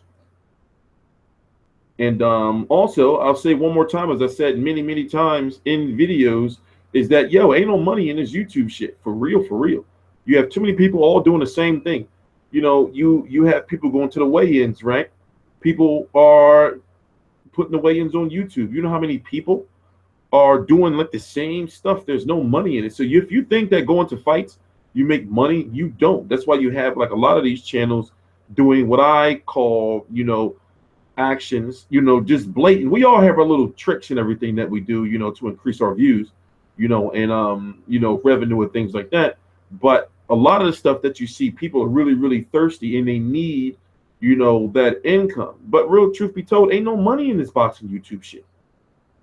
You know, you have to reinvent the wheel. You have to come up with a plan that's better, and that's better, you know. Ego did 5 million views in 35 days. That's about 5,000. Not really. I've done that before on the other channel. It all depends. See, there's a formula. You know, there's a real big, there's a formula that you guys don't know about. You know, it's not like, you know, the money's not like it used to be on YouTube. You know, it's a whole lot different now. And also there's a difference. For example, you can have a 5-minute video that goes to 1 million views, but have the same 5-minute, I have another 5-minute video that goes to 300,000 views and still make the same amount of money. There's a formula to how many people watch, comments, how long they watch. You know, it's not easy, you know, like how you think it is. That's why, you know, I'm blessed to be in a situation where I don't have to depend on this income. But I know if certain things are in place, which I'm working on now, that I know ways to generate more income than everybody else. I've done it before. You know, so but now in this YouTube age, you have to reinvent the wheel. You know, you have to be different from everybody else, which is what I've been doing. You know, so it's not like I said, you know, like the views aren't everything. You know, it's about retention, replay value, you know, and basically how long people watch your videos. You know, so clickbaiting, it doesn't, put it this way, clickbaiting helps you because you bring in new people, and those new people, even though they may say, oh shit, I didn't mean to click on this, but if they listen to you, they may say, oh, okay, all right, I'll stick around. So it helps you as far as subscribers and everything, but after what it's hard to explain, but you know, it helps you, but it's not a good representation of views, especially when they remove their like bar. You know, and that's a known thing, and people are smart enough to know. It's like, oh, okay, well, you remove the like bar because you get a lot of dislikes because you clickbaiting. You know, so you might as well just leave that shit up there. There is not one video where I ever remove my like bar, ever. You know, so it all depends on how you look at it. But like I said, I've been focusing on over the last couple of years, you know, like really deeply looking at YouTube, really deeply looking at like websites and everything like that, and really figuring out how I can be better than everybody else, but be different, but also be light years ahead of them, you know, to the point where once they catch up to me like they did before, because at one point in time when I was on the other channel, you know, like we were number one, even around the Mayweather Pacquiao time. You know, so it all depends, you know, how you know, like how far you advance. You know, so people say shit like, you know, like you don't get the fights and everything like that. Yo, but the motherfuckers that be going to fights don't be making no money. When you factor in travel and all that shit, it is not what you think it is. You know? It is not what you think it is. You know, so I got a plan, and so far it's working.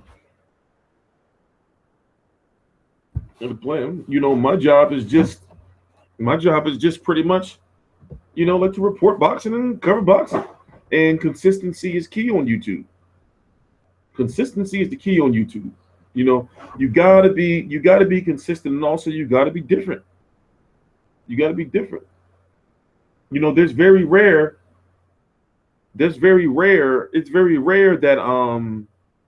you see people now, we actually see the person doing the video. You have a lot of people who do the video where you just hear the audio and you see the different images on the screens. You know, so depending on how you look at it, there's a lot of different, you know, put it this way, there's easy to put out videos faster than that, like faster doing it that way, but also you're putting yourself into a box where if people ever see you, they don't know you. So you may think, well, why do you want people to know you? Me, as you guys know, you know, or should know, I'm antisocial, you know, and I have social anxiety. I don't like crowds and everything. But being a person that people can put a face to, you know, is much more, you know, beneficial than being just a voice, you know, being just a voice. So it all depends on how you look at it. Like I said, I've been studying all this stuff for a couple of years now and basically saying, okay, well, let me figure out a way to separate myself from everybody else. Like I said, you guys don't have no idea, you really, because you haven't seen it yet, you have no idea on what I really have plans. For example, with the website, if you click on the website right down below, it's what you see now. You think it's nice now. The shit that you see now is not even 50% of what it's going to be in the future. That shit you see is like, you know, I'm giving you just a taste of everything, of the potential of what things are going to be. You know? So it all depends on, you know, how you look at it.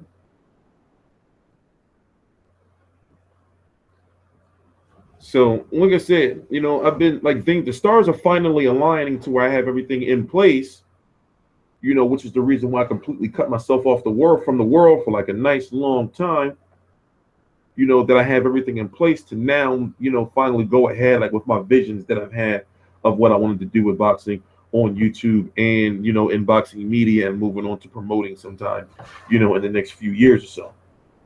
So it's not a race. You know how many people, you know, they have told me that, you know, this person has more subscribers than you, they get more views than you and everything. Yeah, but they're not, if you really look at them, they're not advancing like they should. Or more so, they're stuck at just being on, you know, the YouTube level. I'm looking at something big, you know. I have, you know, I have things that, you know, will have my, you know, hands and everything. So, like I said, I'm not in no rush. You know, it is not a race, it's a marathon. I'm trying to build like an enterprise. Yo, stop asking about the sweater, Kevin Herrera. You know, you're starting to piss me off because if I haven't answered, then obviously, and I believe I told you before, so you're trying to be a weirdo, you know, and you're trying to get like a response, and yes, you have it. But I've been said we're not selling merchandise anytime soon. You know, so were you drunk? I guess it is late. Eli Sekback is legendary. You know, even though I wish that he would have just like took time to learn boxing.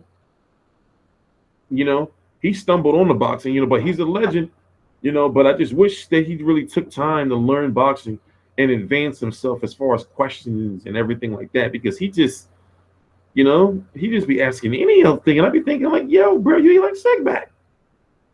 You can't be asking dumbass shit like that. Get it together, bro. You know? Get it together.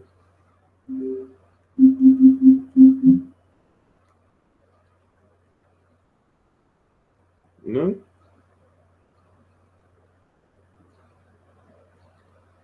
Thank you, Kevin Herrera. Thank you. Just wait it out, bro.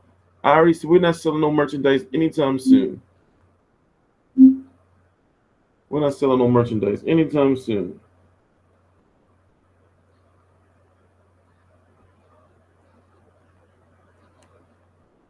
You know? Should be bad, man. Hold on, we're going to take a brief intermission. Then we're going to talk for another half an hour or so. What are the topics? We already covered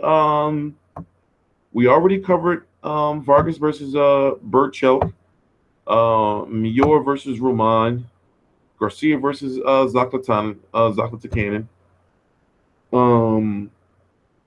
Frampton versus Santa Cruz 2.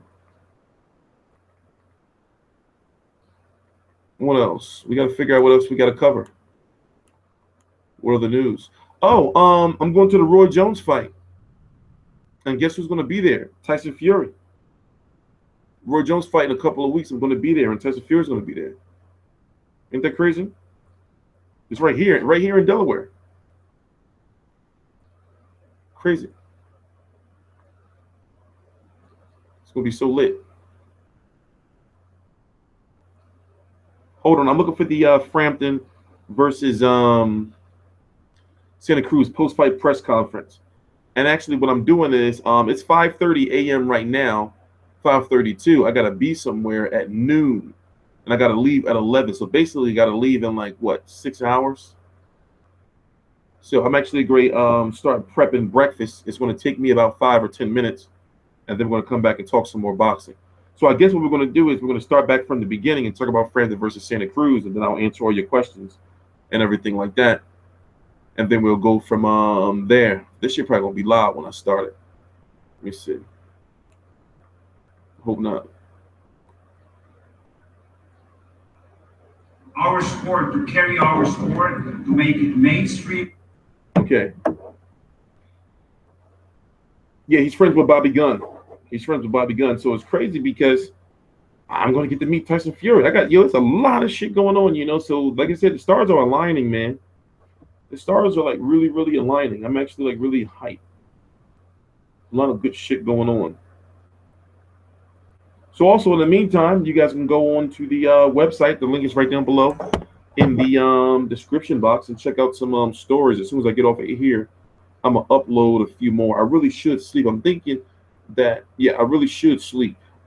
Not now, but after I stop streaming. But there's some things I'm going to upload to the website or publish on the website, you know, after.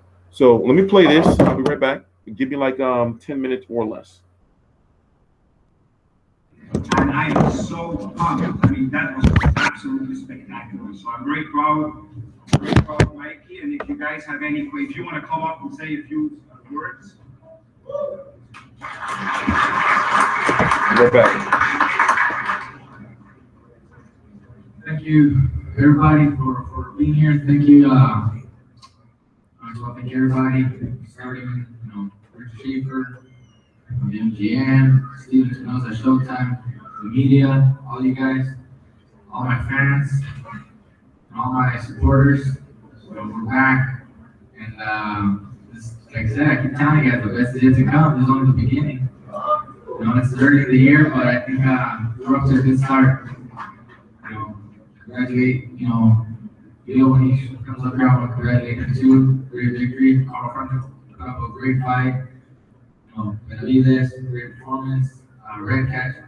You know, all guys, you know, we all come up here to give you guys a great show, give you guys, you know, fights to enjoy. You know, that's what we do as fighters. You know, and it's our job, but it's really, you know, the support from the fans that we do it for. In regards to my fight, I mean, I'm just very happy. I don't think I've been this happy any other occasion.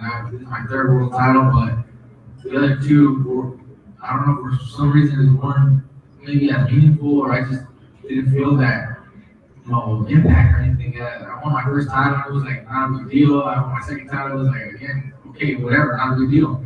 But this time, it just means more to me.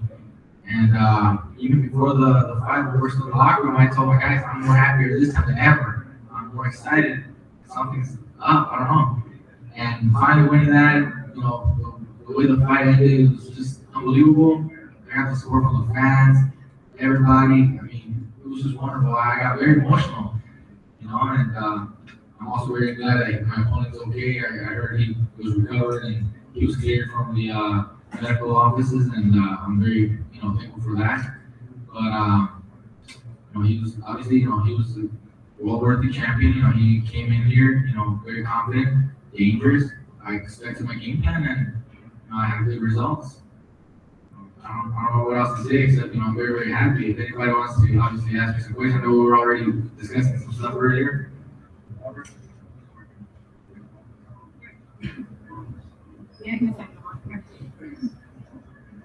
Thank you. Congratulations. So you have 3 titles in 3 different weight classes now. When I was at your camp the other day, Robert was telling me that you might be able to go as high as 147, and maybe win at 140, 147. Can you talk about that? How you want to go weight classes? Right now, my main focus is 135 pounds. I feel very comfortable here at the lightweight division. I feel fast. I feel strong. I feel, more comfortable than ever. But we do have, plans to, in the future, go up to 140 pounds. That might be later this year. It might be next year. Had I not stopped fighting, I would have already been at 135 and maybe thinking 140 right around now. So 140 is very likely that we'll jump up soon. But 147 might take another year or 2 before we can actually consider that. If the right opportunity is there and then the right fight and it makes sense for me and I feel comfortable with 147, we'll consider that when that time is right. But right now it's 135 with pretty close at 140.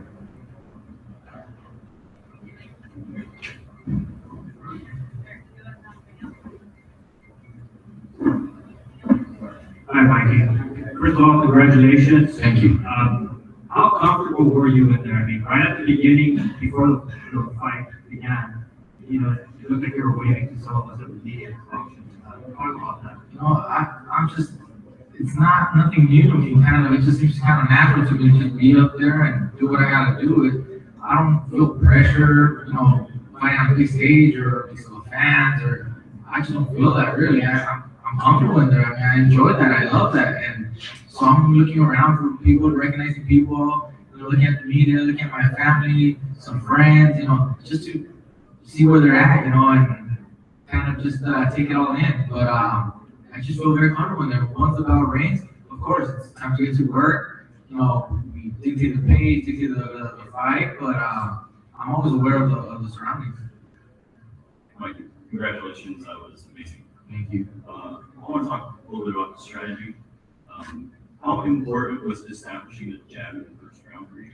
Well, the strategy was, to fight at a right distance off the jab. We know we've seen him; he's very dangerous with his overhand left, and it seemed like that's kind of what he was waiting for, and kind of just setting up. I didn't allow him to set up. I kept that jab right in his face. I kept circling to my left to avoid his left. I feel very comfortable using my left hand, very comfortable against the southpaw. Traditionally, a lot of trainers and spectators would assume against the southpaw you gotta go forward, you gotta put pressure, push him to the ropes. He's no longer a southpaw at the ropes. When he has his back to the ropes, he's no longer a southpaw. Use the right hand, it's down the middle. Yeah, but I feel comfortable with moving to my left and circling and using my left hand more. That will set up the right hand. That sets everything up for me. I can hold him, I can push him with my left, I can measure him with my left, and I can start, hurting him with the left. And that's exactly what I did. And when a moment came, land that right hand, it was perfect. Mikey, you mentioned obviously staying at 135 and trying to win light divisions. Considering the fight didn't go very well, how soon do you think you're gonna get ring, and what names out there interest you most? Well, I'm comfortable, getting in the ring soon. I mean, give me, another 2 or 3 months and I could be back. I'm not injured, I'm not hurt. I didn't get cut at all, so I could be back very, very soon. regarding names, I'm willing to fight anybody right now at 135. I would love the opportunity, like I said, to unify titles, but I know the champions also have their schedules, their agendas, and some already have fights lined up for the next few months.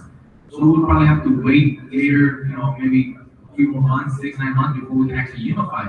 But in the meantime, I don't want to be waiting. I want to be active. So if I can get back in the ring soon, I really, really appreciate that opportunity to get back and show everybody what I can do.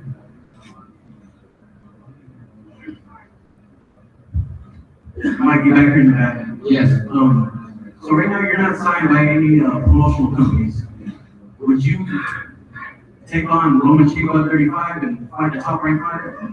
If Lomachenko moves up to 135 and Bob Arum and their company decides to reach out to me, I would definitely be willing to sit down and take on him.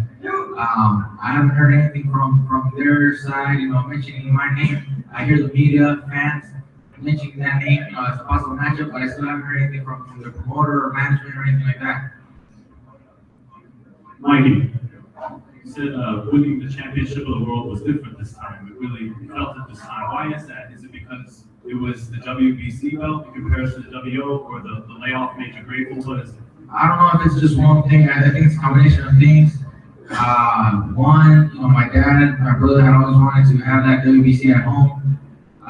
Being involved, in boxing, there's other titles, but for some reason WBC always holds a special place in everyone's, list, and now I get to do that for them.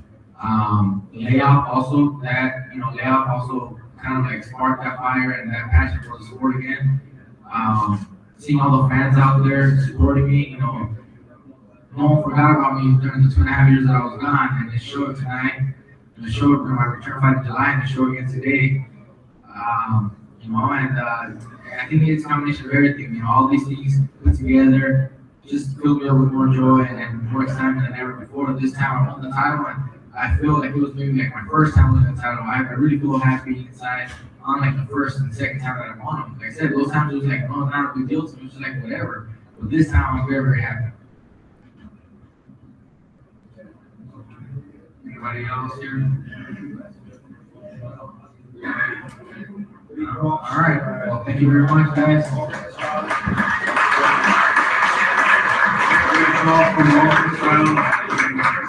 He guided the perfect game plan after Mars to a world title there. He solved the Jean puzzle, which so far before nobody else was able to. So a big hand of applause for Robert Garcia. Thank you, guys.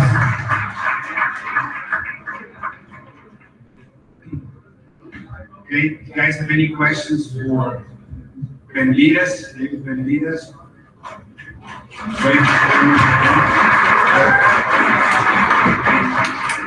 All right, back. I just want to thank God, first of all, for the victory. It was great. I want to thank my team. Wait till y'all see this. This fight. We went in there, and the electricity at the MGM, it was magnificent. It was a great experience, bro. Wait till you see this. I just made this crazy ass burger.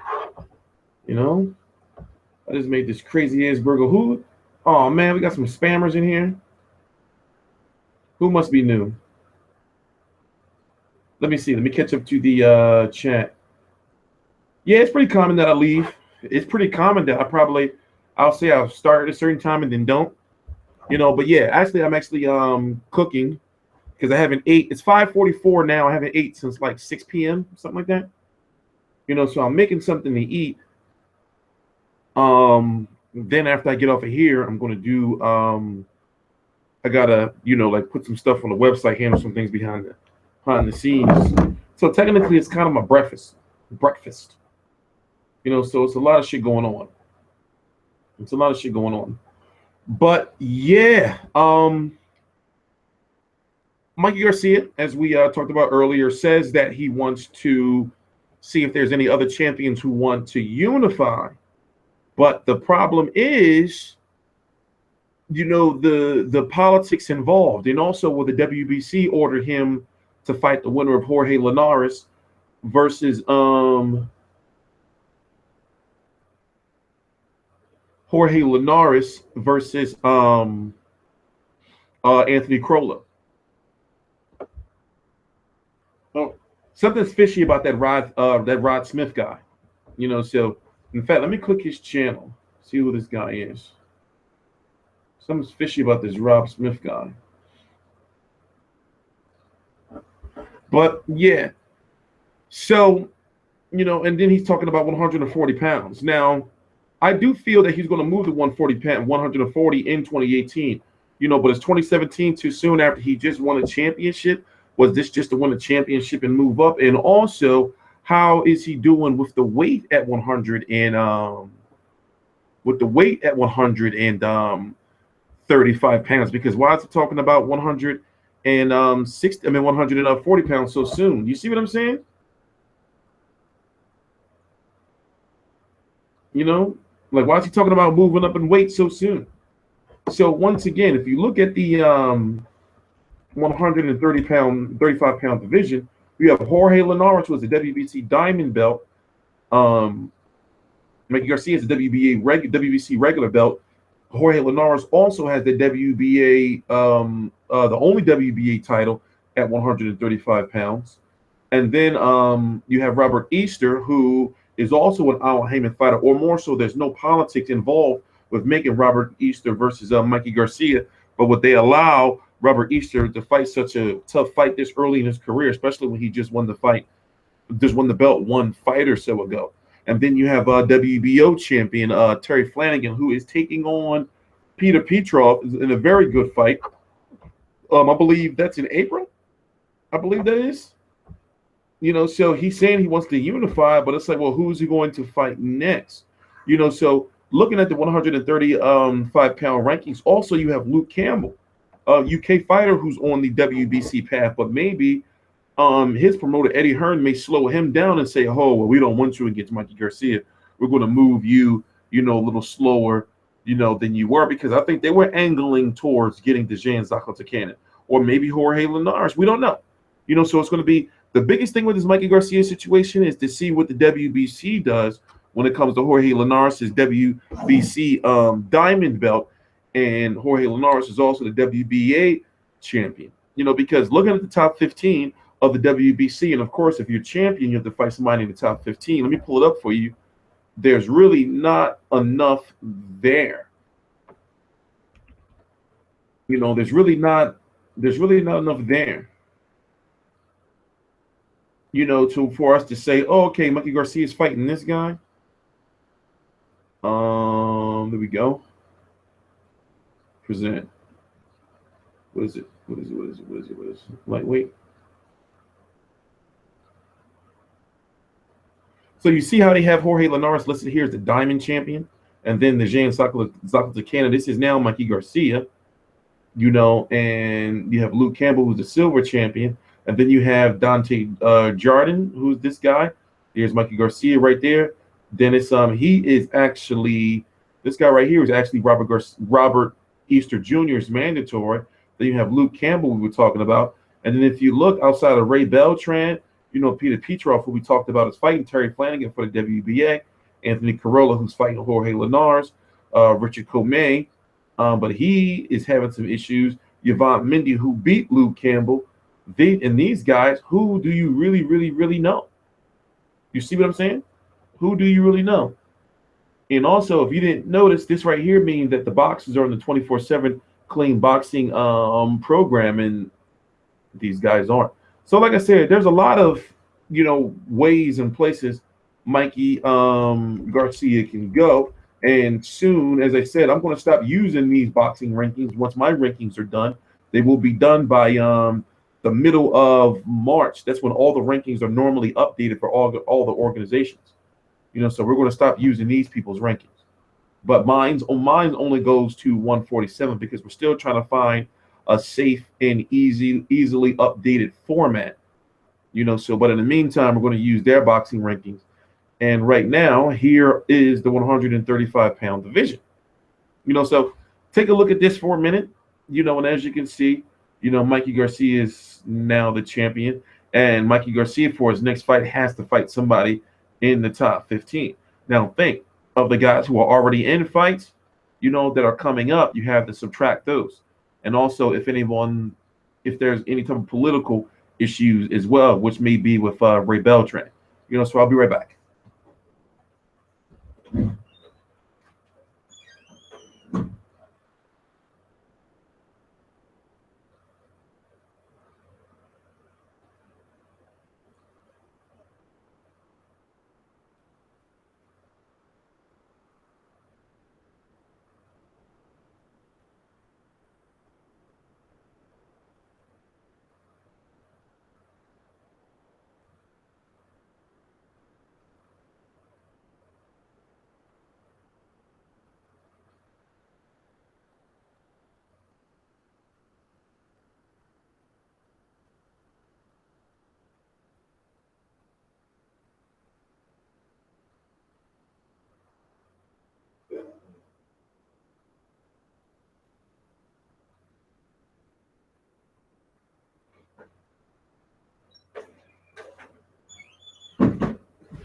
Yeah, so like I was saying, I'm hoping, you know, that now that we see that Al Heyman is getting like more riskier with his fighters, as we said earlier, or if you don't know, it is not known yet who Mikey Garcia is signed with.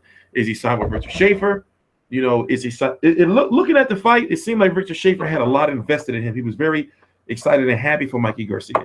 So the question is, you know, is he with Schaefer, which I really believe that he is, you know, or is he with Al Heyman? Either way, if he's with Schaefer, you know, it's hard to match him up, you know, with Al Heyman fighters. So, you know, people were bringing up him versus Lomachenko.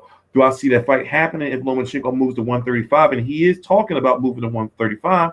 No, because of the political problems that are in the way, unless Lomachenko was ordered to be a mandatory, just like he was ordered to fight Gary Russell. And that's how Al Heyman, Richard Schaefer, and Gary Russell, Al Heyman, Richard Schaefer, and Bob Arum, had to come together to make Lomachenko versus Gary Russell. And Lomachenko went over the Showtime and beat Gary Russell. And that was when the Cold War was basically at its height, where Golden Boy, Al Heyman, and Richard Schaefer wasn't working with Bob Arum at all.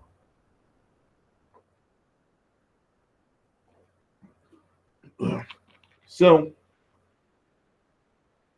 like I said, I would love to see, you know, Mikey Garcia versus Jorge Linares if he wins. But yet we can't count out. I feel that the Anthony Crolla fight's going to go the same way. You know, remember, they're fighting on March the 25th.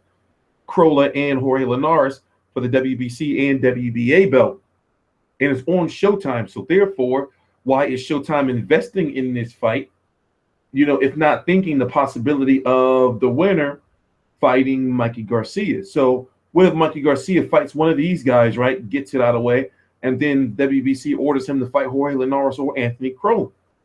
But then you think, well, what about Robert Easter, because he's in the same division? I'm sure you're going to have people saying, you know, to Robert Easter, especially after Robert Easter's next fight, which is going to be on Bounce TV. Also on Bounce TV, you can watch those fights on your phone and on the website. So I'm sure they're going to be asking Robert Easter, well, you know, what about Mikey Garcia? Are you interested in unifying? So he's in a tough situation. And then you have to think, what of Terry Flanagan? You know, Terry Flanagan and Robert Easter can fight. Or, you know, you have Terry Flanagan and, you know, Jorge Linares, you know, or Anthony Crolla, who wins between that and Mikey Garcia. So it's a deep, you know, situation, you know. But like I said, you know, with all the politics, you know, it's hard for me to really get excited about a lot of these fights because I know, like, a lot of this shit can happen. And I know the reasons why they don't happen, you know. The politics in boxing be a pain in the ass sometimes, man. It really do. You know? Yeah, Matisse is heavily rumored to be fighting Pablo Cesar Cano on the undercard of Canelo versus Chavez. Remember, Pablo Cesar Cano had an upset win over Mauricio Herrera, and Mauricio Herrera was supposed to fight Lucas Matisse before he fought Pablo Cesar Cano. No, there's no owner of boxing. You know, boxing in the United States is somewhat shattered. Hold on 1 minute. Be right back. I'm going to go check on my burger. Yeah, we're just going to go straight back into training camp and see what other fights we can get. You know, I just want to stay sharp. I want to establish myself in the super middleweight division. become one of the best. Eventually become one of the best in the division. Thank you.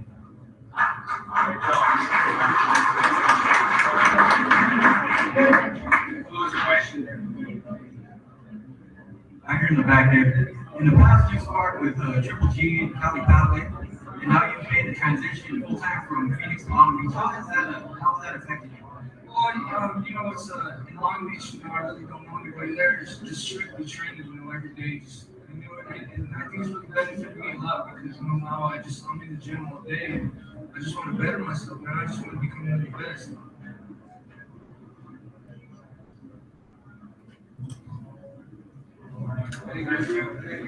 I'm told that Frampton and Santa Cruz will be in about 15 minutes. In the meantime, I'd like to introduce to you two of the guys I recently signed. There is Money Powell IV, and you guys all know I was in the money business with Floyd, Money Mayweather, and his name is really Money. That's his first name, Money Mayweather. His father is Money Mayweather. Money Powell. And his father's name is Money Powell III. He's one of the most sought after amateurs, unbelievable amateur track record. I mean, just truly one of the most sought after fighters. He's young, he's hungry, and he's going to be willing to make a name for himself. So you want to say a few words, Money? First and foremost, I'd like to thank God for this opportunity to come out here. This wouldn't be possible.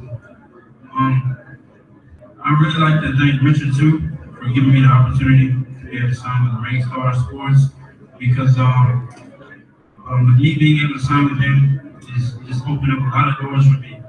For me being able to one day being able to reach my dream. I don't want to just be a good fighter or be a world champion. One day I hope to be the greatest fighter of all time, and that's my long term. Here, let me show you what I'm going to be doing for a couple of minutes. All right, I know what you're thinking. You're probably thinking like, well, why is he eating this so late at night? But technically, who says you have to eat certain things at certain times of the day? You know, what if my day one runs backwards or opposite from yours? So anyway, this is what I'm eating right now. It looks a little sloppy, but that's because I didn't build it up properly. But basically, it's a garlic-infused turkey burger with lettuce, tomatoes, fried onions, sweet peppers, pickles, mayonnaise, some type of pepper, some minced pepper sandwich spread I purchased, and I'm going to play the shit in the background. This is going to give me the energy I need to be able to go a little bit longer on stream for another half an hour, maybe an hour, no more. Then I got some stuff to do because I'm not going to sleep now. You know, basically by the time I go to sleep, I'll have been up for probably like 29 hours or something. So, you know, fuck it. So I might as well just stay up. I got a lot of work to do. So I'll be back. But I know with Richard in my corner and the rest of the Ringstar team and my team back home, with God on my side, I know that can be possible. So I just like to thank everyone that's helped me back home, and Richard, and God. So thank you.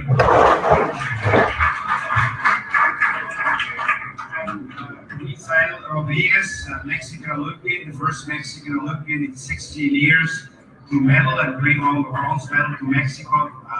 Misael Rodriguez.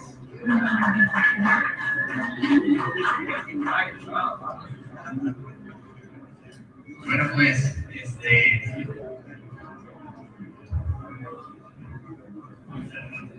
pues yo soy Misael Rodríguez, conseguí la medalla de bronce en los Juegos Olímpicos, hace 16 años no había, y ahora quiero conseguir pues cosas más grandes en el profesional.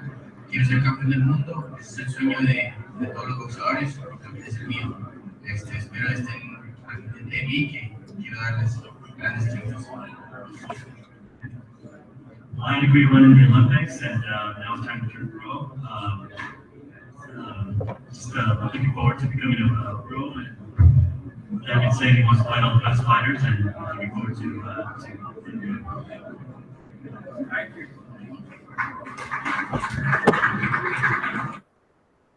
I know we'll talk about the end of the video. We'll talk about the him and Golden Boy lawsuit, and that's De La Hoya getting drunk.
All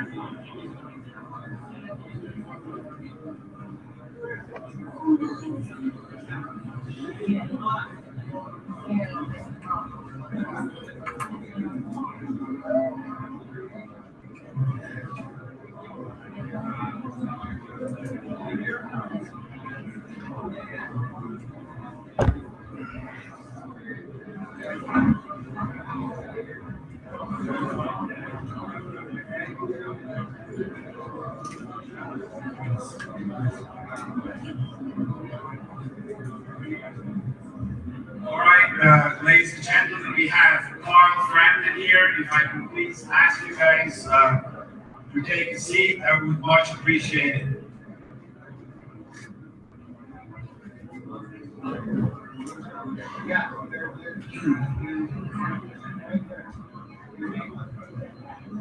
Media members, please, if I can ask you to take a seat.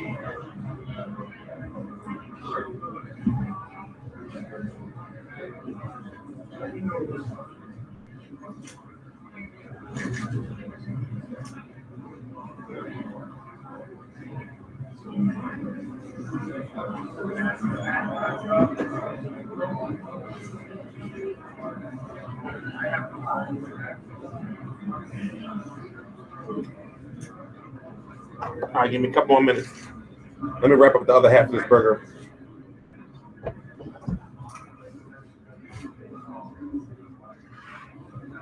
Okay, guys. Well, it's a domestic fight. As I said before the fight, you can match these two guys up 10 times, and 10 times you'll have a close fight. 10 times you have a fight which entertains the fans, and that's exactly what happened here. In a fight like that, I know it's difficult for Carl, but there really is no loser. The first time around, Leo was at the other side of the decision. Thank you all, by the way. Great job. I really, that's the way the sport goes. And today was another great fight. Two true gentlemen outside of the sport. Two people who respect each other, but you see how fierce of competitors they are inside of the ring.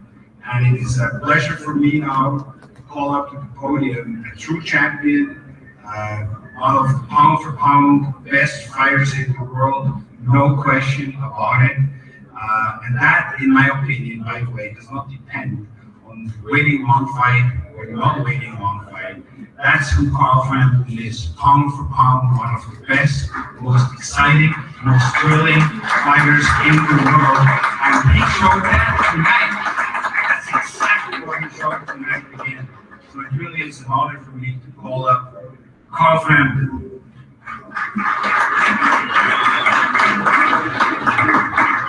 Thank you, sir. Obviously, I'm very disappointed.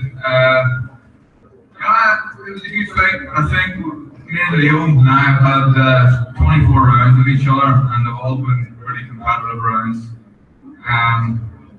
It's 1-1 now, so if I'm going to look at any sort of positive out of this, we have to make it a trilogy. It has to happen again.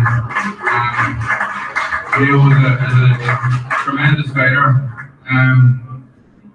He surprised me with his tactics tonight. I honestly didn't believe he could box like he does. He on the back foot a lot, and I felt like, if I'm being honest, hand on heart, I think that Leo deserved the win. I came back a couple of rounds that were close. I thought I was doing pretty well in some rounds, and Leo used his experience and stole him at the end. Burst the last 15 seconds and stole a round. And I believe that he deserved to have his hand raised. So congratulations to the new champion. And hopefully he can do it again. I feel like I came to the States twice now, and Leo has said that he would do it in Belfast the third time. I hope he's a man of his word. And he can come and stay in my house if he wants. And we can get it on for a third time. And after that, I would be happy to go to LA. Who knows? This could be 3, 4, 5. Who knows? They were great fights, so let's give the fans what they want. But well done and congratulations, Leo. I'm sure he meant that real mistake. He didn't just say that. That's the kind of competitors they are. They really respect each other, and that's nice and refreshing. So welcome the new world champion, featherweight world champion, Leo Santa Cruz.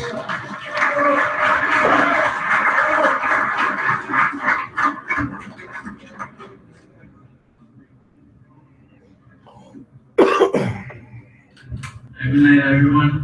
I just want to say that I'm very happy, and I'm just glad that I got this fight. Carl Frampton is a great fighter, a great man. I respect him. Can y'all hear this? Because I didn't get a chance to listen to Leo Santa Cruz's part, and I want to hear this. Can y'all hear this clearly? Miguel, I always said it. He has everything. He has great skills, great power. This is my first time hearing this. This time, he was a great time. My dad, my brother, we worked in the gym really hard. Like I said, I put in my mind that if I lost to him twice, I was gonna really retire. Because you're here to be the best, and if you beat me, what else was I gonna do? If he's better than me, I wouldn't want to maybe retire myself. But Carl Frampton is a great fighter, and like I said, if he wants, we're gonna talk to my promoter, my manager, and if they want to make a trilogy, let's make it. I'm up for it. I have a man on my word, and we're gonna come to an agreement. If they make it, I'll be happy to make the third fight. But there are many options out there too. And just like I said, I wanted to go out there and prove all those people that didn't believe in me, that they thought a lot of experts, they were saying that I was gonna lose, that it was gonna be not a lot for me, but I said I gotta go out there, I gotta work hard to prove them wrong, and thank God I did, and I just went out there and did the perfect game plan. So I just want to thank you all the people that believed in me and that were rooting for me. Thank you guys. Leo, any questions? Can you? If y'all want to watch the post-fight press conference, it's on the Showtime like page. I seen it, but I was skimming, through it. I heard all of Carl Frampton's part, but now they're going to get to media questions. Leo Santa Cruz was saying that if he was to lose this fight, that he was going to probably consider retiring if he would have lost 2 fights straight. Remember, the storyline behind this fight is that he wasn't himself for the first fight because his father's battling cancer. We saw Leo Santa Cruz that actually outboxed the boxer. Leo Santa Cruz was boxing. He's not just a brawler slugger like we've been known him to look like. So now Carl Frampton says that Leo Santa Cruz, who is a good dude, he seems to have a lot of integrity, said that he would do the rematch in Belfast. And Carl Frampton really wants to have that third fight, but it's about when, when are they going to have, the third fight? Like, should they do it immediately, or should they have one fight, in between them? Do it, how do you do it? But having 3 back-to-back, having 2 back-to-back, rematches, 2 guys fighting each other 3 straight times with no fights in between, that's real old school. And I think that if there's any fight, they should do that, Stop trying to always milk something too long. It's 1-1.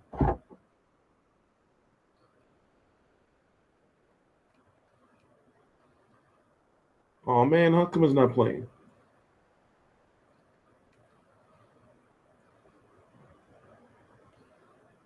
My dad, my brother, we work in the gym really hard. Because, like I said, I put in my mind that if I lost to him twice, I was gonna really retire. Because you're here to be the best, and if you beat me, what else was I gonna do? If he's better than me, I wouldn't want to maybe retire myself. But Carl Frampton, a great fighter, and like I said, if you want, we're gonna talk to my promoter, my manager, and if they want to make a trilogy, let's make it. I'm up for it. I have a man on my word, and we're gonna come to an agreement. If they make it, I'll be happy to make the third fight. But there are many options out there too.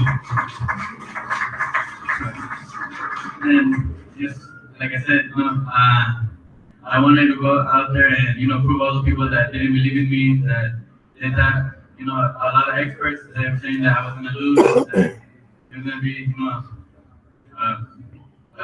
last week, but I said I gotta go out there, I gotta work hard to prove them wrong, and thank God, I did. And I just went out there and did the perfect game plan. So I just want to thank you, all the people that believe in me and that were rooting for me. Thank you, guys. Thank you, Leo. Any questions? Can you give Dan the microphone?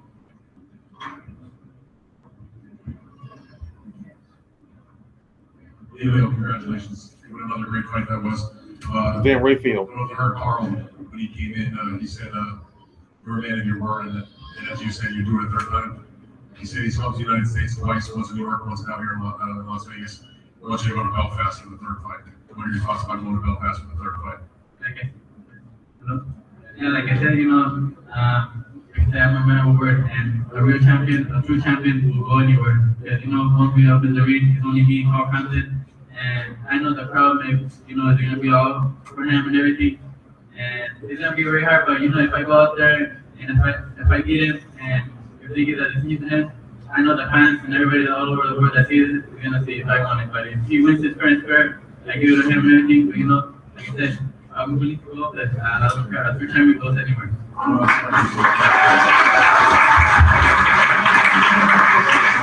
The fight was a majority decision again. It was very close. You won, and I don't know if you had a chance to look at the scorecards. You won because you closed very strong. You won the last 4 rounds on 2 judges' cards. You won 3 out of the last 4 on the third scorecard. That's what gave you the margin of victory. Did you feel like going into the last part of the fight that you were maybe behind, and then you really had to pick up the pace and really get in there and slug it out a little more than you had earlier in the fight with the boxing to get the job done? The truth I thought I was doing, I don't know if you want to listen to any more of that. We got some stuff to talk about because we only got 17 minutes left. But he says once again that he will go to Belfast. But let's talk about what we was going to talk about. To end the video, is the Golden Boy lawsuit. It has been dismissed, and basically, let me try my best to summarize it.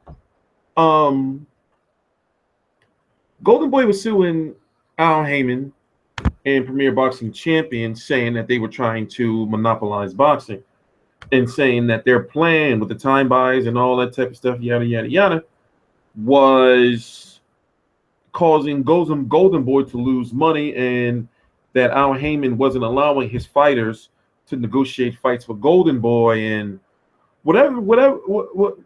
There's a lot of legal mumbo jumbo, and I do know it all. I did research it all, but right now my brain is not working properly because I'm really tired. But basically, Al Heyman used as a strategy the fact that PBC, Premier Boxing Champion, has been losing money, and he's basically saying, well, listen, how are we hurting them when we're losing money, giving boxing to the fans, for free?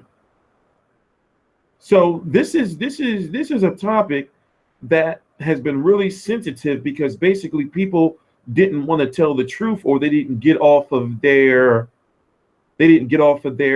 racially fueled high horse, where they just did not want to admit, even though they knew better, that PBC was in financial trouble. It is proven in legal documents, has been released showing that PBC was in major financial trouble. Now as far as them going out of business, no. But the future is not clear on what or if there will be fights on free TV next year. Now, there will be fights, of course, free TV on CBS.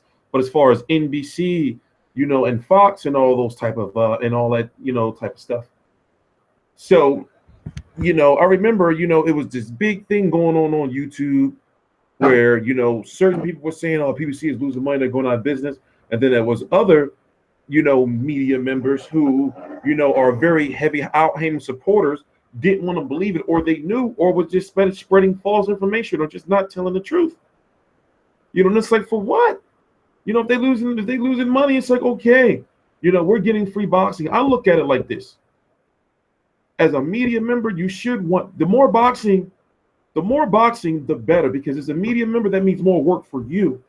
So therefore, you shouldn't want Al Heyman to fail, or any boxing venture to fail. But the problem was, it was turned into, amongst YouTube media members, it was turned into a black versus white thing. Oh, they want the black man to fail, and all type of stuff like that. No, you know, you can clearly see from the beginning that PBC's plan was somewhat flawed. You know, putting the A sides against the J sides when they should have used that time buys, you know, situation to put on, you know, good, solid, competitive fights. You know, to not only have, you know, casual channel surfers, but also hardcores watching. You know, that's why, you know, Thurman versus Porter had good ratings. You know, also the strategic planning of when you're going to put these boxing events on. For example, the Errol Spence versus Leonard Bandido fight came on after the NBA, excuse me, after the USA basketball won the gold medal. You know, so the ratings kind of trickled over. You know, so Heyman basically used the fact that PBC was losing money as a way to say, well, look, we're giving boxing for free and we're losing money. So how are we hurting them? You know, when they had a profitable year with Canelo. So, you know, the case was dismissed. PBC announced earlier this year, no, excuse me, the end of last year, they released their schedule. You know, not the actual in-depth schedule, but they released a press release saying what networks they were going to have fights on and when the fights will start. Well, now it looks like PBC on ESPN is now dead because now you have Golden Boy on ESPN. And their first show was on March the 23rd featuring Glenn Tapia versus who? I forgot who. And I have it right here in my email. Let me check. And I got to put this on the website like right now, like as soon as I get off the screen, stream. Glenn Tapia versus who? Don't tell me. Well, I can't see the chat anyway. I can't see the chat anyway. So, I'll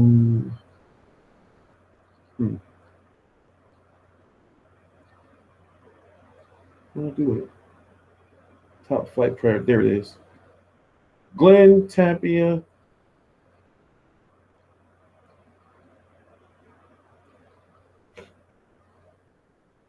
Jason Quigley. Glenn Tapia, Jason Quigley. So, like I said, it's really unfair for any media member to want PBC to fail because it's like, why would you want them to fail? Like when there's more work for you, you know, pull your head out your ass. You know, pull your head out your ass. Now, Golden Boy is in a good situation. People don't want to believe that Golden Boy is doing well because, you know, Oscar De La Hoya with the DUI and, you know, him dressing in drag in the past. Golden Boy is doing well. Also, they have the outlets with HBO, HBO Latino, Ring TV, you know, Ring TV Live, where they have a lot of good prospects. They've been signing up a lot of good prospects. And also, they just signed Yurkis Gamboa. They have a lot of good fighters, and they're building towards the future. But, you know, a lot of people don't want to believe, you know, that Golden Boy is doing well, but they are. Now, as far as Oscar De La Hoya getting pulled over for DUI, then it's like, I'm thinking to myself, okay, all right. The news was released to us, you know, that the Golden Boy lawsuit was dismissed yesterday. But how long did Oscar De La Hoya know? You know?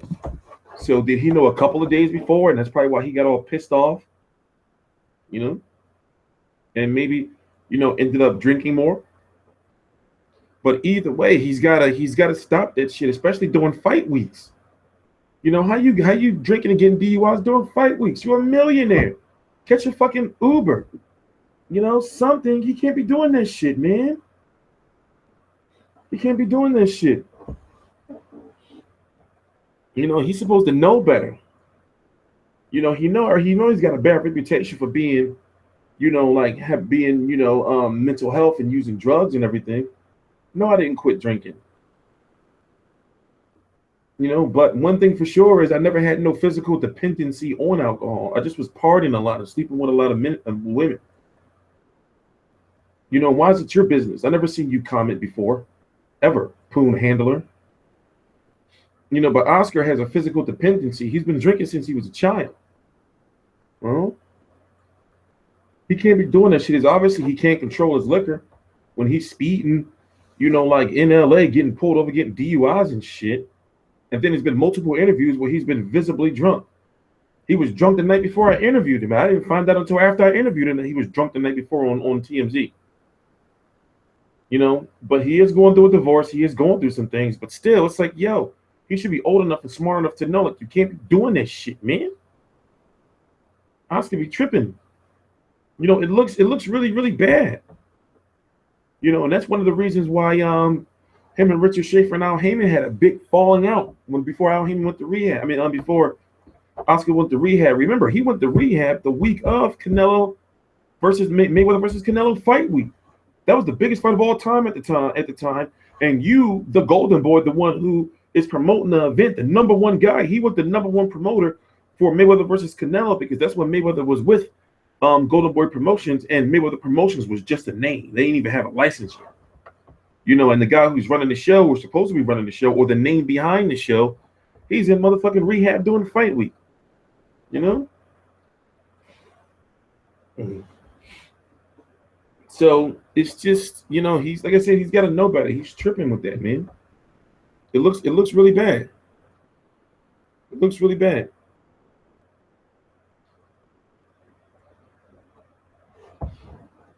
So now, you know, Heyman's free to do what he wants, but it's good to see that Heyman is working with other networks, for example, HBO. We see that his fighters can now fight on HBO, or he's not stopping his fighters from fighting on HBO or pay-per-view. Also, he's getting riskier with his younger fighters. For example, he's got Swift Hurd versus Tony Harrison. You know, a couple of years ago, he wouldn't have had these guys fighting each other just yet. He would have had them go on their own path, try to have them fighting for different titles, you know, for different organizations, and then we would have seen them just fight showcase fights. Hold on, I gotta fucking scratch my nose. You know?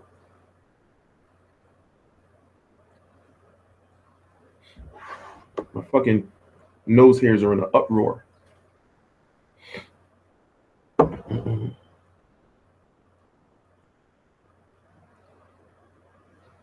So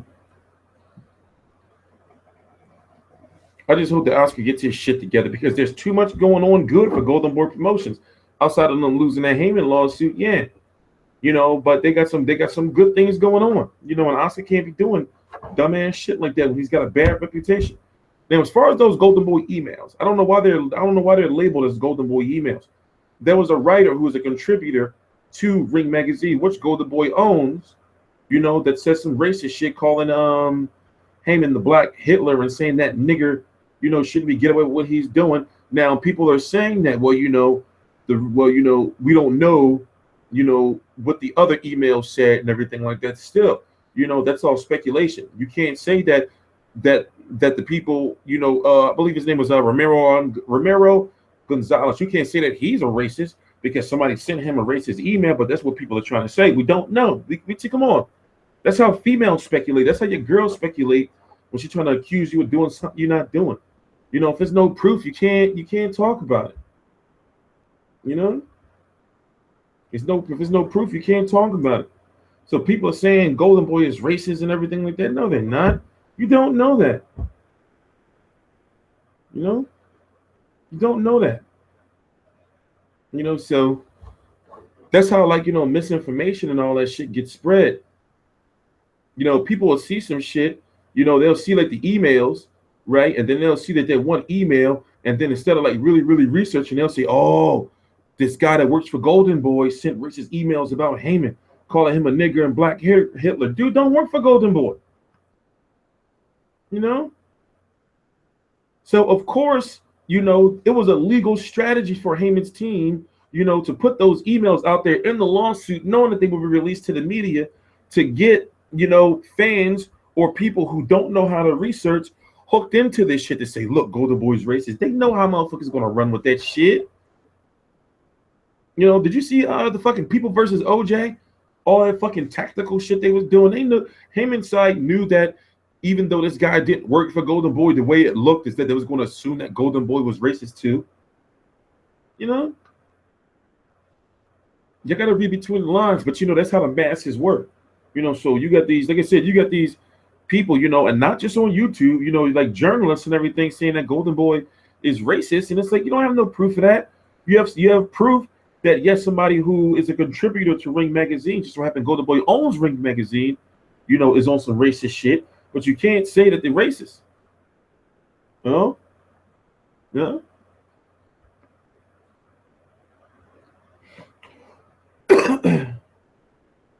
So, well, it depends on how you look at it.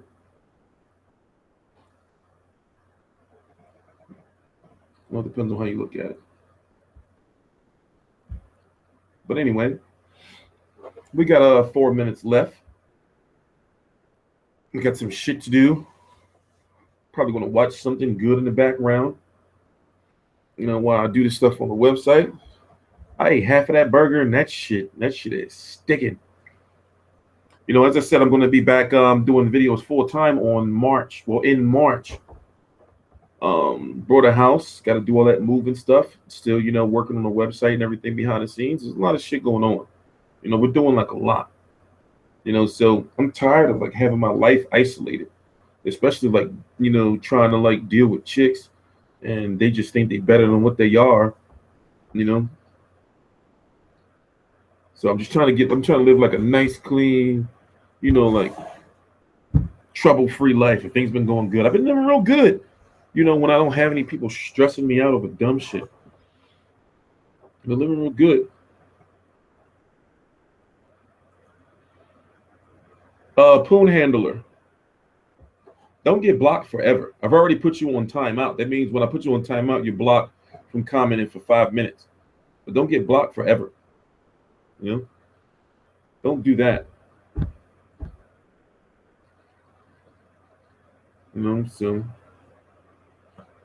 like I said, I'm a very simple man. I'm just trying, you know, like my best to get to a point where I can just cover boxing, you know, just all day, every day.